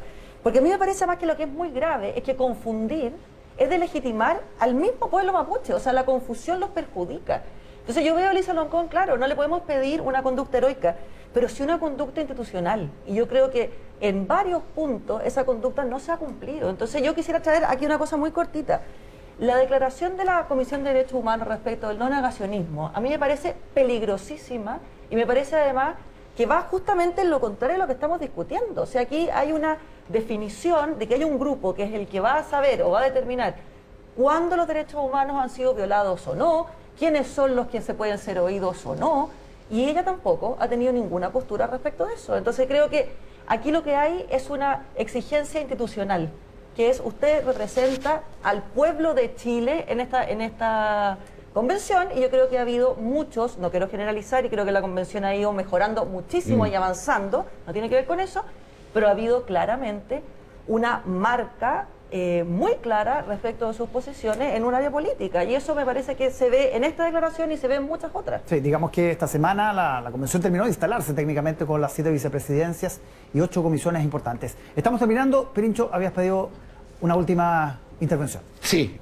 porque yo sé que hemos tenido un programa bien político y táctico, pero yo creo que no podemos dejar de mencionar que esta semana murió Fernando Karadima, un delincuente que quebró la vida de muchas personas y de sus familias, que murió sin pedir perdón, que murió en la impunidad porque no se hizo justicia, que recién en el año 2018 se le quitó la calidad de sacerdote. Y quiero conjuntamente con hacer un homenaje a toda esa gente valiente que dio la cara, que tuvo, no encuentro los adjetivos, pero que pudo salir de este infierno para gritar su dolor, lo simbolizo en Murillo, en Hamilton, en Cruz, y que nos permitieron darnos cuenta del horror que significaba cómo este sacerdote que premunió de una suerte de padre espiritual se transformó en un símbolo del abuso, de la degradación. Y en ese sentido hacer también un llamado a la mayor empatía. Casos como este nos sorprendieron y también en algún sentido nos quebraron por dentro. Cosas como estas ocurren todos los días. Y así como hemos ido naturalizando la violencia, hemos ido también generando mucha indolencia y ceguera frente al dolor de muchas personas. Eso quería decir. Pirincho, Lucía, aquí Solidarizo. Totalmente. María José, muchísimas gracias por estar con nosotros esta mañana. Gracias. Conversar ahora en Mesa Central con José Miguel Vivanco, director para las Américas de Human Rights Watch desde Estados Unidos. ¿Cómo está, José Miguel? Bienvenido. Muchas gracias, Álvaro. Un gusto estar contigo esta mañana. Muchas gracias por aceptar la invitación. Hay muchísimos temas. Quiero partir por el más fuerte de esta semana, probablemente, que tiene que ver con este llamado de atención que ha hecho Human Rights Watch al gobierno chileno por las deportaciones de venezolanos. Una respuesta, ¿no?, particular del subsecretario del Interior, Gali, que dice: se nos pide terminar con las expulsiones y la verdad es que eso sería renunciar a cumplir la ley en Chile. ¿Qué se responde a ese argumento, José Miguel? Mira, nosotros jamás hemos solicitado que se suspendan las deportaciones. Desde luego, si se trata de alguien que ha cometido un delito en Chile y que tiene una sentencia firme, ejecutoriada, una prueba, una forma de sustitución de la prisión es su deportación. Y eso es perfectamente válido. Es una práctica que está autorizada en Chile, que es, legal, pero que también se usa en muchos otros países. Lo que nos preocupa es la deportación sumaria, es decir, donde no se presta atención, no se respetan las normas básicas de debido proceso, de aquellos que están sin papeles, indocumentados en Chile, pero no han cometido ningún delito. Lo que hay que garantizar, especialmente tratándose del caso de Venezuela y por parte de un gobierno que ha sido realmente líder en la denuncia respecto de los abusos que se cometen por parte de esa dictadura y la hecatombe económica y social, la crisis humanitaria que se vive en ese país, es tomar los resguardos necesarios para evitar injusticias. Y eso significa oír a las personas, permitirles que puedan interponer sus recursos y valorar, por ejemplo, si tienen algún familiar en Chile, cosa que debe ser ponderada al momento de decidir una medida tan drástica como la deportación. Ahora, Álvaro Belolio, que es director del Servicio Nacional de Migraciones, dependiente del Ministerio del Interior, dijo que cada extranjero que es expulsado tiene una carpeta. Dice que se examina ahí con detalle, más de 50 páginas. Y también, de alguna manera, responde a Human Rights Watch. Dice, si les interesara el tema, podrían haber preguntado. Dice que no preguntaron sobre este punto específico. Mira, nosotros lo que hemos hecho, Álvaro, es examinar múltiples sentencias judiciales, además de más de 250 órdenes de deportación. Las órdenes de deportación propiamente tales son calcadas unas de otras. Allí no hay consideraciones pormenorizadas de las características o circunstancias de cada una de las personas que se está expulsando del país. Y en las sentencias judiciales que hemos revisado, las que hemos revisado son 21, pero hay decenas de sentencias de las altas cortes chilenas, incluyendo la Corte Suprema, se cuestiona el procedimiento y en muchos casos se invalida la decisión de deportación. A mí me parece que la autoridad migratoria chilena, en lugar de tratar de defender sus posiciones, debería simplemente examinar los fallos judiciales, que son bastante categóricos en esta materia. Y me parece que en un país respetuoso de la institucionalidad democrática y judicial, hay que simplemente acatar y corregir. Y en ese sentido, José Miguel, ¿usted diría que la situación en este punto específico de deportaciones es peor en Chile que en los otros países de Latinoamérica que también han recibido una migración venezolana importante? Mira, hay países que se han destacado como un ejemplo a nivel, yo te diría, global. Colombia, sin ir más lejos. El presidente colombiano, Iván Duque, hace algunos meses nos sorprendió a todos con una decisión ejecutiva. Recuerda tú que Colombia tiene más de 2 millones de venezolanos en el país. Una decisión en la que le concede una protección temporal migratoria a todos los venezolanos sin distinción, lo cual no significa, insisto, que se esté cobijando allí aquellos que hayan cometido delitos. Esto es muy importante aclararlo porque yo veo que en Chile está surgiendo cada vez con más fuerza una especie de xenofobia, es decir, un odio o un desprecio hacia los inmigrantes. Y creo que hace mal el gobierno y las autoridades que han salido a responder este informe al confundir los casos de personas que han cometido delitos con aquellos que no han cometido delitos. Sin ir más lejos, el señor Belolio cita casos de traficantes de menores, yo no sé si pedófilos, etcétera, cosas horribles, crímenes cometidos por venezolanos que, insisto, en esos casos, si hay sentencia ejecutoriada, procede la deportación. Pero nosotros no estamos aludiendo a esos casos, no estamos discutiendo, no estamos sujetando la decisión de deportar a esa gente. Estamos hablando de casos concretos, de injusticias que se han cometido, donde las personas han debido, sin poder ser escuchadas, sin que el recurso haya llegado a tiempo, se anula la orden de deportación por parte de las altas cortes chilenas, pero una vez que la persona ya se encuentra en Venezuela. ¿Esta xenofobia es de las autoridades chilenas, es del gobierno chileno? No, no lo creo, no quisiera creer algo de esa naturaleza. Insisto, el gobierno chileno, su política exterior ha sido muy consistente, muy firme, ha sido uno de los gobiernos que ha mantenido un gran liderazgo denunciando los horrores que se viven en Venezuela y apoyando incluso la labor de la Corte Penal Internacional. Sin embargo, las trabas que se han ido colocando últimamente en el ámbito interno, me parece que obedecen más a sintonizar con algún sector de la población que ve en los inmigrantes una amenaza. Y eso, sin perjuicio de ser una cuestión políticamente válida, no discuto que hay que estar atento a ese tipo de reacciones por parte de la sociedad. Hay que buscar canalizarlas, liderar esos procesos y por sobre todas las cosas, darles una oportunidad a cada uno de ellos para explicar su situación. Una vez que están en el país, nosotros tampoco estamos abogando por fronteras abiertas. Es decir, que no me gusta que se tergiverse este planteamiento porque no lo estamos haciendo. Creemos que el país tiene perfecto derecho y deber de regular quienes ingresan al país. Pero una vez que se encuentran en Chile, como en cualquier otra parte del mundo, estas personas tienen derecho a ser escuchadas, a ser oídas, a interponer recursos, a impugnar las decisiones a tiempo de deportación, a acceder a un abogado, a explicar, por ejemplo, si tienen algún familiar en el país, antes de tomar una decisión tan grave y drástica como la deportación. Usted decía, claro, Chile, el gobierno ha sido líder de denunciar los abusos que existen en Venezuela. El presidente en su minuto viajó a Cúcuta, nada menos, un hecho que se recuerda con claridad, invitando muchas veces a la población venezolana a dejar ese país y migrar hacia el sur. ¿Hay una incoherencia en ese sentido por parte del gobierno ahora con esta decisión?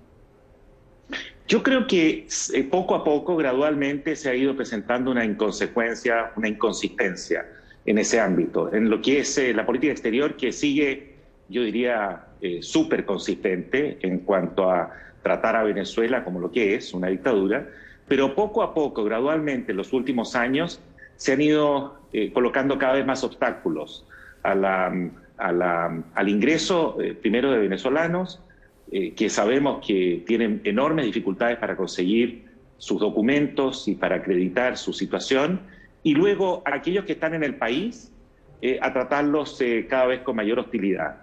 Eso está reflejado en las sentencias judiciales. Si el señor Belolio o el señor Gali no les gusta, no comparten el informe de Human Rights Watch, yo los invito a que miren las sentencias judiciales de la Corte Suprema y las Cortes de Apelaciones, que consistentemente invalidan esas decisiones, yo diría, sumarias de deportación, que me dan la impresión que están dirigidas más bien para satisfacer los prejuicios de algún sector de la población.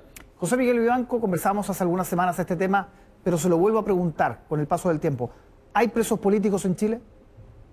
No, de eso no cabe duda alguna. Este es un tema que se ha tratado hasta la saciedad. Yo he tenido la oportunidad de pronunciarme. La categoría de presos políticos es una categoría, yo diría, muy específica. No cualquiera puede ser un preso político.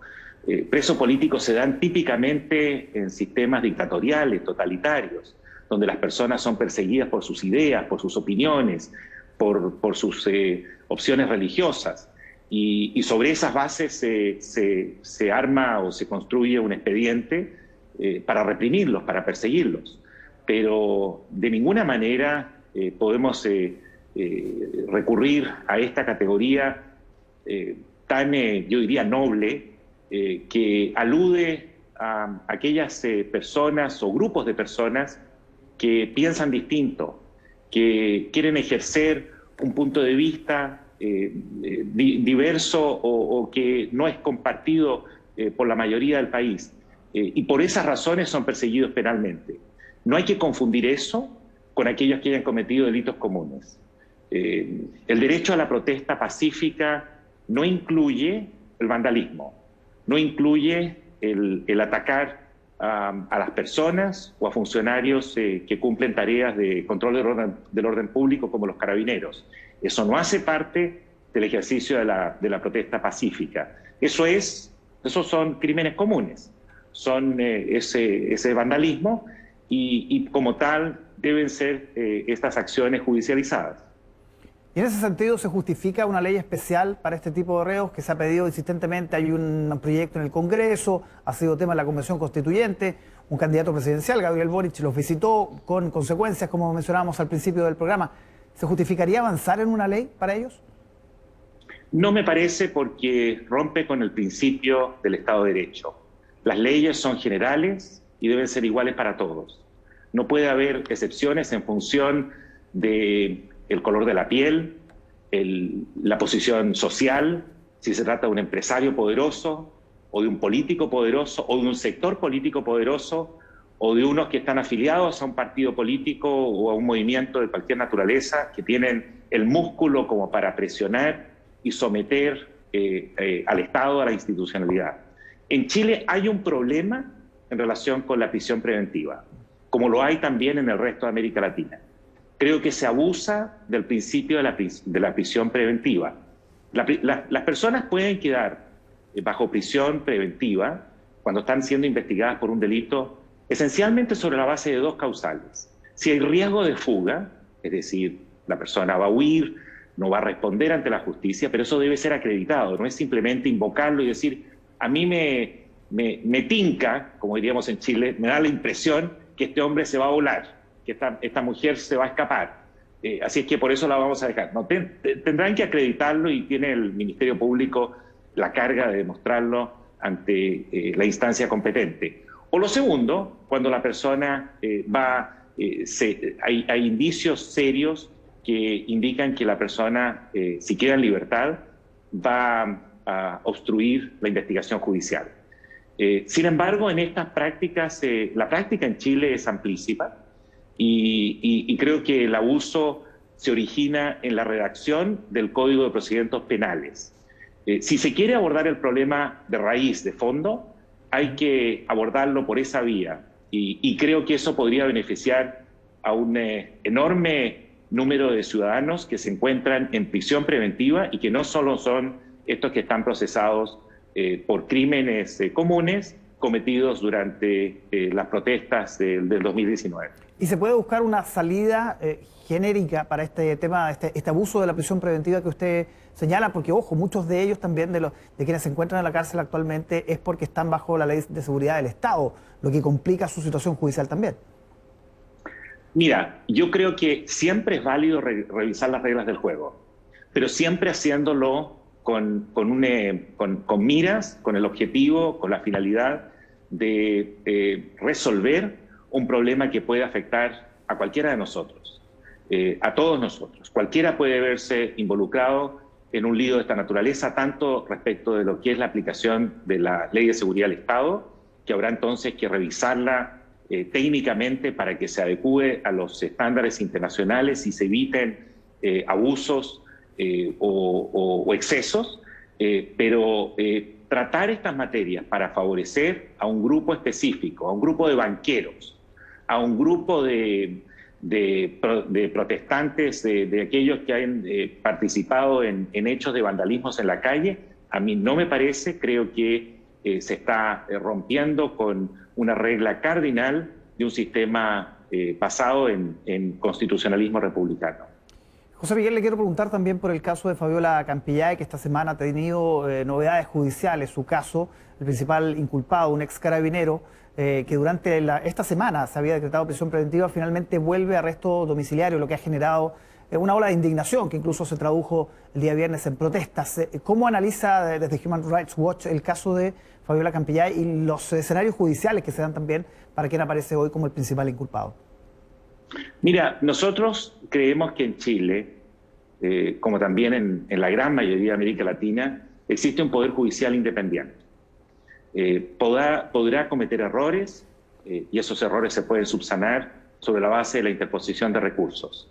Pero hay ciertamente un ministerio público independiente, hay unos jueces independientes, hay unos que son más capaces que otros, hay algunos que actúan con más velocidad y otros se dejan estar y en la práctica se producen retrasos que muchas veces pueden ser injustificados en la administración de justicia. Pero la valoración de los hechos, la valoración de las pruebas, la valoración de los casos, creo que en las circunstancias que se viven en Chile hoy día, con toda la polarización que existe, hay que estar a lo que dicen las instancias judiciales.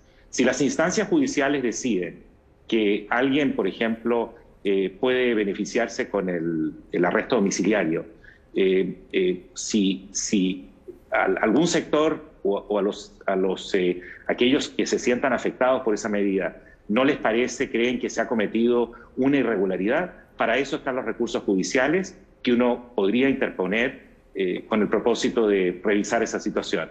Pero creo que lo fundamental es no colocar en entredicho la labor de un poder judicial que, insisto, no es perfecto, en ninguna parte del mundo lo es, pero actúa con independencia y eso es un principio también cardinal que hay que siempre respetar. José Miguel, usted también ha sido muy activo, sobre todo en redes sociales. Hemos visto numerosos posteos a propósito de lo que ha ocurrido en Cuba después de las protestas del mes pasado, la situación de muchas personas que no sabemos su paradero, que han sido de alguna manera juzgadas sin derecho a defensa incluso. ¿Cuál es la realidad al día de hoy? Tuvimos una explosión el día 11 de julio, pero de ahí en adelante no ha habido mucha información. Ya sabemos el bloqueo de Internet y todas las dificultades informativas que existen en Cuba. La información que usted maneja en Human Rights Watch y también de estas personas de las cuales no tenemos mayores antecedentes, los líderes de estas protestas en Cuba. La gran mayoría de los líderes están bajo arresto domiciliario y sin internet, ojo, o sea, estamos ante un Estado que controla quién va a prisión, quién va a digamos, a arresto domiciliario. Esto no está en manos de tribunales independientes. El Poder Judicial es un conjunto de burócratas que están sometidos al control del Ejecutivo.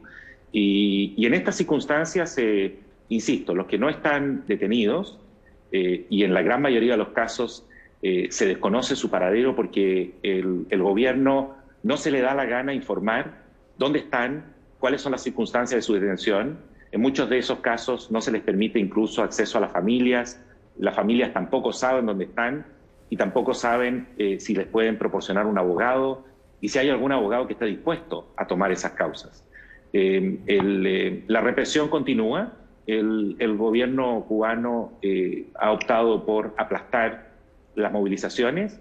Creo que hasta ahora ha tenido éxito en aplacarlas sobre la base de la brutalidad policial, los arrestos masivos y el control del Internet. Veremos cómo se desencadena o cómo se desarrollan estos acontecimientos, porque lo cierto es que el gobierno, a pesar de la propaganda de mostrar que estos son actores casi foráneos y que no tienen fundamento para protestar, no creo que estén, digamos, ellos saben perfectamente que lo que está ocurriendo y están mintiendo, porque esta es una movilización muy masiva que obedece a un rechazo, no solo por la falta de libertades, sino que por las condiciones tan críticas que existen desde el punto de vista social y económico y que se han acrecentado con la pandemia. Muy bien, José Miguel Vivanco, director para las Américas de Human Rights Watch, muchísimas gracias por conversar con nosotros aquí en Mesa Central. Que esté muy bien. Muy buenos días, muchas gracias por invitarme. Buenos días. A esta hora, la candidata presidencial del Partido Socialista, el PPD, los liberales, está en Peñalolén en una actividad. Ahí está Roberto Carrasco. La escuchamos a Paula Narváez. Para Chile. Un Chile del siglo XXI, pero que se tiene que hacer cargo de las deudas del siglo XX. Y sobre todo la creación de un sistema de protección social para el país. Ahí están nuestras bases, enfrentamos ese debate con la tranquilidad de un trabajo realizado en el terreno, así como el de hoy día, el que hemos llevado adelante durante todos estos meses, en contacto con la gente, en contacto con las personas más sencillas de nuestro país que han tenido que sortear esta crisis con su propia inteligencia, con sus propios recursos, con su propia solidaridad. Candidata, también lo otro, no puedo dejar de preguntarle con respecto a la contingencia. Ayer fue Jasna Proboste que recibió una funa en Puente Alto, el otro día también fue Gabriel Boric. ¿Cómo ve usted eso y qué opinión tiene con respecto a las funas que se están realizando algunos candidatos? Mire, la violencia nunca va a ser la respuesta en una sociedad democrática. Podemos estar en desacuerdo, podemos incluso no querer recibir a alguien. Todo eso es posible, podemos disentir, pero siempre será el diálogo, la vía y el instrumento que en una democracia nos tenemos que dar. Yo condeno absolutamente las funas como un instrumento político y también, por supuesto, la violencia y la agresión directa, porque creo que no es la vía para construir la sociedad que queremos. Es Paula Narváez en una actividad en la comuna de Peñalolén, claro, a propósito de las situaciones que han tenido que vivir varios candidatos, Gabriel Boric el viernes, ayer Jasna Proboste, que fue increpada en una feria en Puente Alto. De hecho, tuvo que terminar su actividad o la realizó de otra manera a como la tenía presupuestada originalmente. Vamos a conversar ahora con otra protagonista de esta semana, convencional por el Distrito 20, renunció a la lista del pueblo. Rosana Vidal, ¿cómo está? Bienvenida a Mesa Central.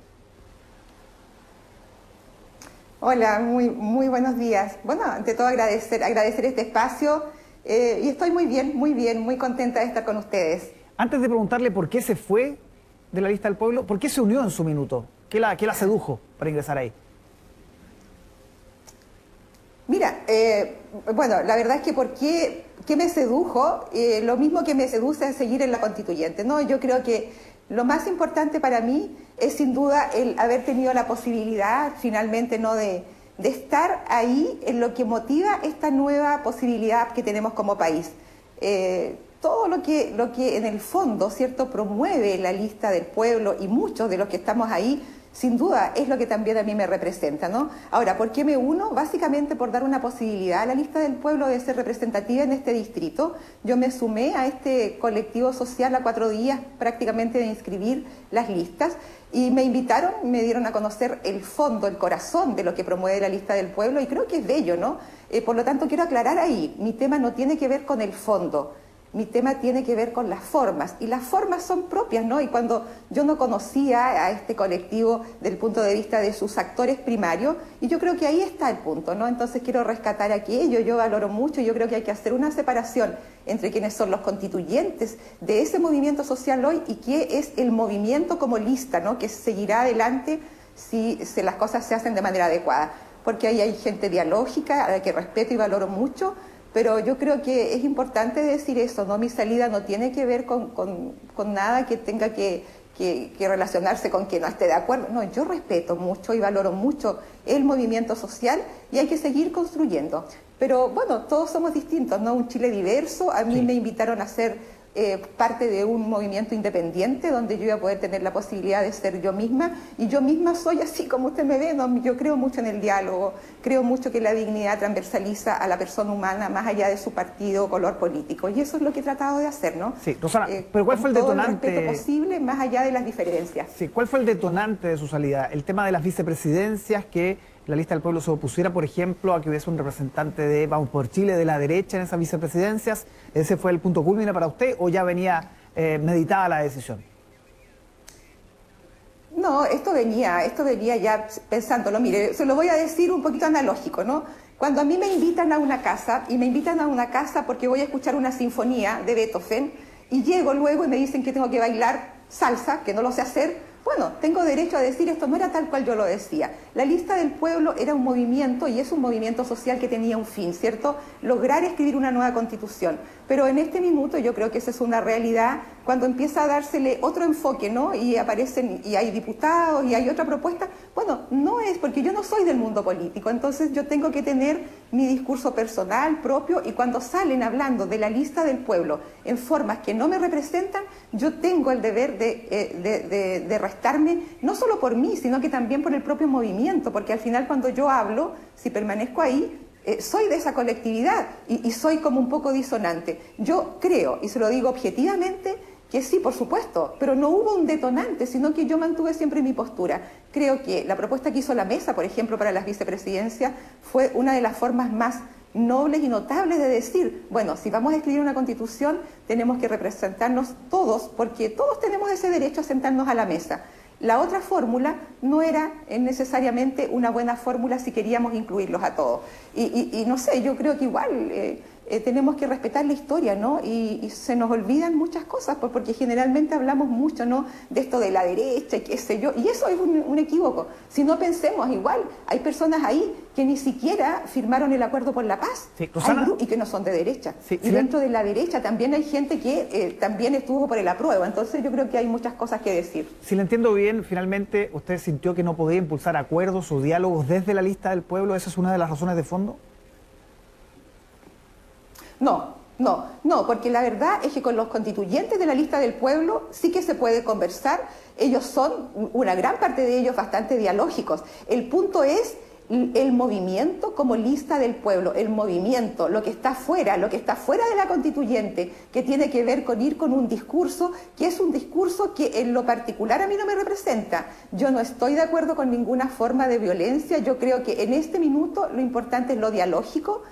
Creo que no podemos involucionar, el ser humano tiene que evolucionar, y en ese sentido yo creo que en algunos aspectos de forma yo no me siento representada y por lo tanto tengo el derecho, ¿cierto?, a decir, bueno, quiero tener mi independencia tal cual la pensé cuando me invitaron a esa colectividad. Sí, usted dijo, no voy por la ley del talión, ¿a qué se refería específicamente? Mire, lo que hemos visto, ¿no? Yo creo que hay mucho lo que se dice, sobre todo, y que ha sido de público conocimiento, cuando en el Pleno nosotros decimos, bueno, hay un grupo privilegiado que ha gozado de mucho, etcétera, etcétera, y que ahora tienen que estar en una posición un poco bastante, digamos, desmejorada. Esa es la ley del talión, pues. O sea, si tú me dañaste antes, es mi tiempo de dañar ahora. Yo creo que eso no es así. No es así, porque nos guste o no nos guste, las personas que están ahí representan a una parte de nuestra comunidad, Y eso no se nos debe olvidar. Nadie llegó a ser constituyente porque compró un pasaje de entrada, un boleto de entrada. Es porque tiene detrás de sí votantes que creen en su postura y que creen que pueden ser representados. La gracia ahí es llegar a acuerdos para hacer un país más equitativo y justo. Y eso es todo, digamos. Entonces, yo no creo que estamos en el tiempo del ojo por ojo, diente por diente, sino ahí no llegamos a ninguna parte, no llegamos a ninguna parte. Rosana, ¿tiene destino político la lista del pueblo que anuncia que va a tener candidato presidencial, aunque se suponía que se iba a conocer este viernes? ¿O este movimiento se va a limitar a la convención constitucional? ¿Usted le ve viabilidad en el futuro? ¿Va a tener candidatos al Senado, a la presidencia, en fin? Me ponen esa es una pregunta difícil, ¿no? Pero yo respondo todas las preguntas y voy a decir lo mismo que en algún momento señalé. Lo voy a responder desde el lado de mi cerebro sanitario, ¿no? Yo creo que los seres humanos nacemos y tenemos una historia del punto de vista del crecimiento y desarrollo. Cuando este movimiento nace y tiene la belleza de representar a muchos, bueno, tiene que tener la capacidad de comprender que no se nace, porque nacemos, empezamos a gatear, poco a poco caminamos, tomamos paso fuerte y podemos hacer grandes carreras. En este minuto, desde mi percepción muy personal, la lista del pueblo todavía está en un proceso de crecimiento, pero le falta el desarrollo. ¿Y el desarrollo qué significa? Ponerse bien de acuerdo, cuando alguien dice algo que eso sea realmente representativo de toda la colectividad. Entonces, estamos todavía, para mí, son como lactantes, pues preescolares a lo mejor, no preescolares, y un preescolar tiene que todavía seguir siendo acompañado, hay que formarse, hay que educarse en las formas, en las maneras de plantearse. Por lo tanto, yo creo que tiene futuro, pero no sé si para este tiempo. Yo creo que para este tiempo todavía es muy, muy pronto, ¿no?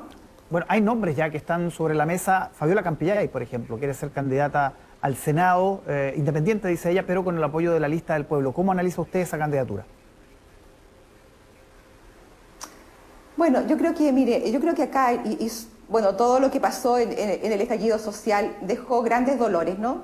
Y yo creo que en el caso particular de ella, como cualquiera de nosotros, tiene el derecho a sentir que puede representar a un grupo importante. Si ella siente que tiene ese derecho y recibe el apoyo de cualquier sector, y yo creo que sí sería válido, ¿no? Es bien. Ahora, yo creo que hay que tener bien claro, ¿cierto?, que ojalá no perdamos el foco. Uno tiene que ser lo que es. Si somos una lista o fuimos una lista de independientes, mantengamos aquella independencia, porque si no tampoco el juego es igual, ¿no? Porque hay partidos políticos, hay pactos y demás, y hay una lista en este caso que partió siendo independiente y que ahora, si usted la mira, tiene el formato también de un partido pacto. Entonces yo creo que hay que ser consecuente. Pero sí, yo creo que todos tienen derecho a la representación. No sé si con la lista o no con la lista, pero bueno, si ella lo ha pensado, Dios quiera que vaya bien en eso. Rosana, ¿cómo analiza usted lo que pasó el viernes con Gabriel Boric? Y siempre pensando también en las reacciones en la lista del pueblo, porque Manuel Boldarsky dentro tiene un punto de prensa, tiene una interacción con la gente del Frente Amplio para, en el fondo, dar las explicaciones del caso, pero afuera, Rafael Montesinos dice que fue una agresión que se justifica. Fue algo justo, dice, a propósito de lo que le ocurrió a Boric al interior de la cárcel con algunos presos del 18 de octubre. ¿Cómo analiza usted esa doble análisis que se da dentro de la lista del pueblo y en específico con lo que ocurrió con Boric? Mire, le voy a decir algo y algo que también, y se lo digo con mucha honestidad, que también puede ser criticado porque me han dicho mucho, mira, basta con esto de hablar de la moral o de la ética o lo que sea. Bueno, cada uno habla de lo que le parece que puede aportar. Yo creo que esa es la más notable expresión de acomodar la ética de acuerdo a los intereses particulares y personales. Entonces, el discurso, cuando yo digo que en realidad valido y que es una forma, yo creo que cuando usted hace el análisis retrospectivo, obviamente se va a dar cuenta que eso no es así. Ninguna forma de violencia podemos promoverla ni justificarla. Lo que pasa es que los seres humanos tenemos bien poca capacidad para reconocer nuestros errores. No nos gusta reconocer el error. Y yo creo que es mejor decir, sí, yo creo que eso está equívoco, aunque eso no le atraiga muy buena prensa a uno, pero hay que ser honesto, ¿no? Y la honestidad que buscamos hoy es que la gente no quiere más formas de violencia en ningún sentido y de ninguna manera. Y yo creo que eso hay que decirlo con mucha claridad. Yo creo que nadie valida la violencia y la va a validar hasta cuando no le toque. cuando le toque, y le toque profundamente en aquello que ama, yo creo que sí que se va a dar cuenta que la violencia no es la fórmula para avanzar. De eso yo estoy segura. Rosana, ¿usted siente que usted no es la primera que abandona la lista del pueblo, también una representante de Magallanes, Justianovich? ¿Siente que vienen más salidas desde la lista del pueblo? ¿Usted pudo percibir entre los otros convencionales una sensación parecida a la que vivió usted, cierta incomodidad? ¿Pueden venir más convencionales que salgan de la lista del pueblo? Mire, voy a decirle algo súper claro y espero que usted también pueda acoger esta respuesta. Uno tiene que ser prudente y respetuosa de las colectividades, de los movimientos y de la intimidad de cada movimiento social. Por lo tanto, esa es una respuesta que no me corresponde a mí hacer. Cada uno responde desde su propia individualidad e independencia. Yo puedo tener una percepción, una visión, una idea, más no me parecería correcto tener que decirla en una cámara porque yo en realidad no estoy en la mente ni en la toma de decisiones de cada uno de ellos.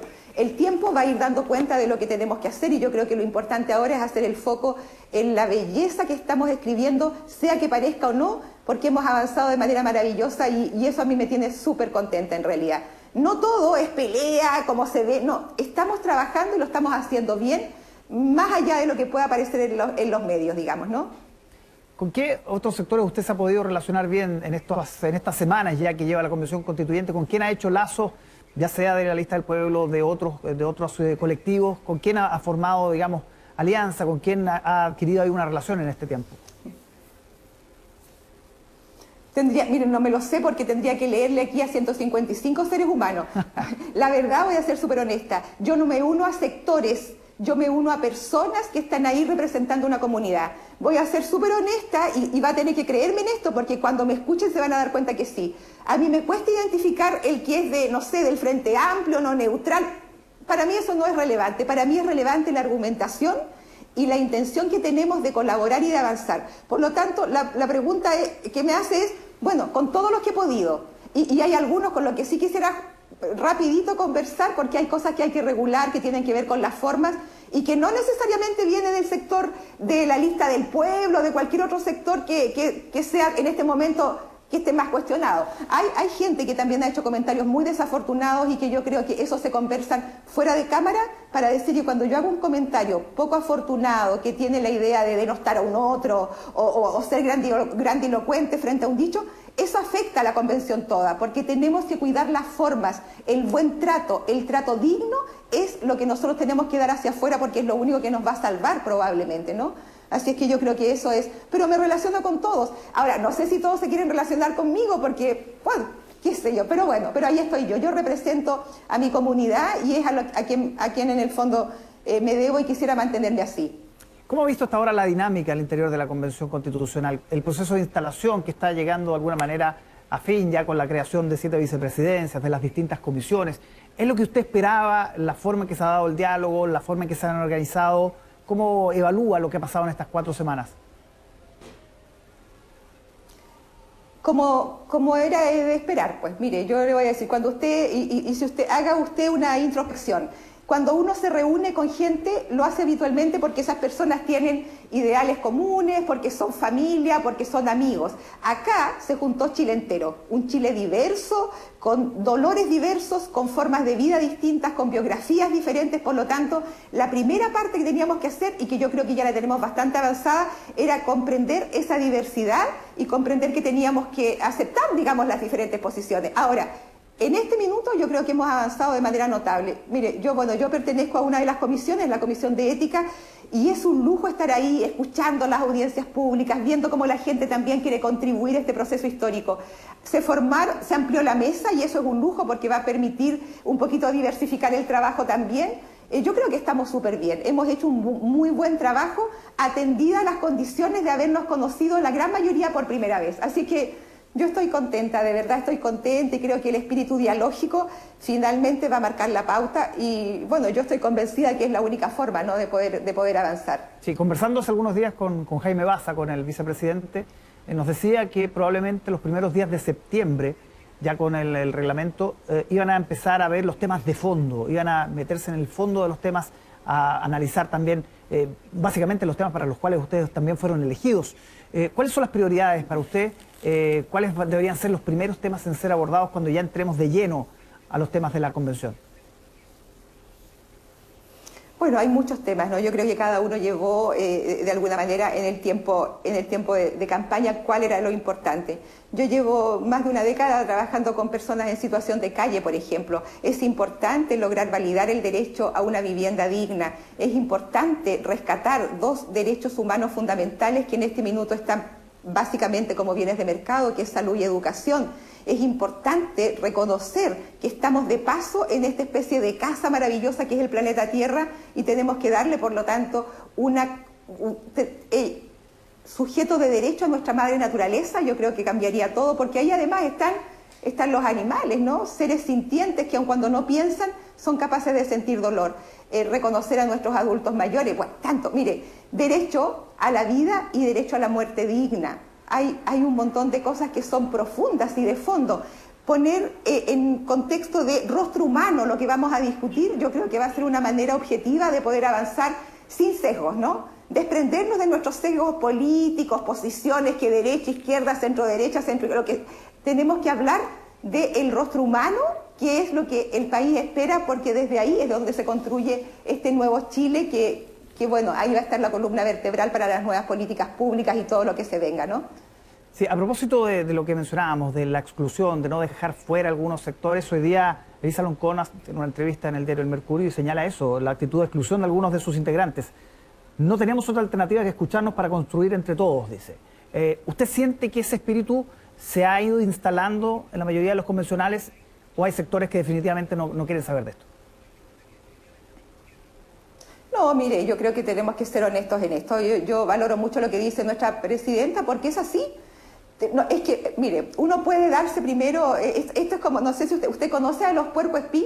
Bueno, esos animalitos son bien divertidos porque cuando uno se ponen varios juntos, empiezan a estirar sus púas para tirar, en el fondo, para dañar al otro.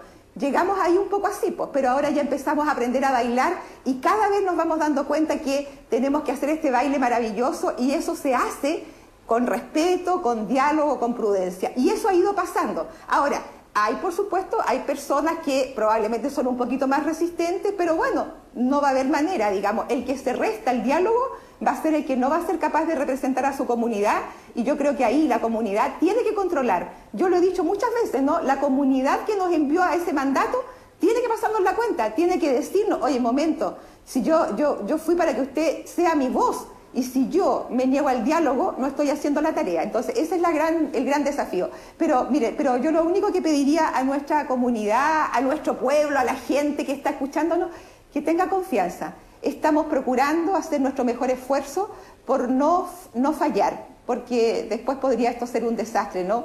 Tanto tiempo, tantos recursos invertidos para hacer algo que después no sea legitimado por nuestra comunidad sería, yo creo que el más profundo dolor que enfrentaríamos quienes estamos ahí. Así es que yo tengo confianza, estamos con mucha esperanza y hay muchísimos que estamos en esa línea y a lo mejor algunos, pero muy mínimos, que están en otra posición, pero que yo no tengo duda que finalmente se van a sumar a esto. A propósito del tiempo, ustedes tienen 9 meses, prorrogable otros 3, un año básicamente para entregar esta propuesta de nueva constitución. Pero ya hay voces, por ejemplo el alcalde Charp de Valparaíso, que ha dicho que no es suficiente, que esto hay que evaluarlo, que puede ser 1 año y medio, 2 años.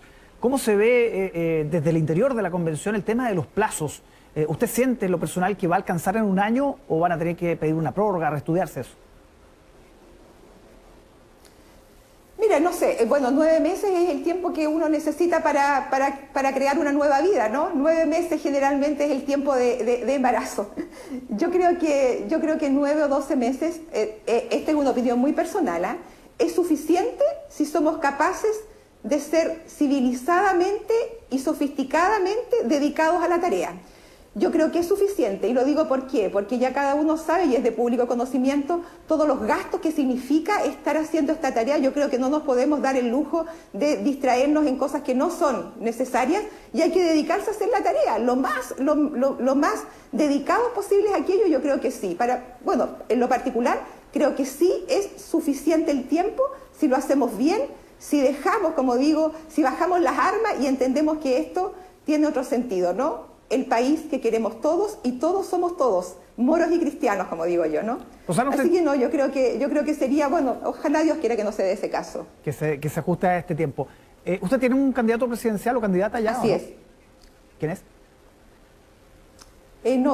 No. ¿Y sabe por qué no? Porque en realidad yo soy de aquellas personas que hasta el último momento, cuando voy a marcar mi voto, hago el análisis retrospectivo de sus dichos, de sus formas, reconozco la historia y además, lo más importante, voy a buscar la consecuencia en el hacer, en el decir y en el actuar del día a día de aquellas personas que están pretendiendo dirigir los destinos de nuestro país. En este minuto todavía no me he encantado con ninguno, se lo digo derechamente.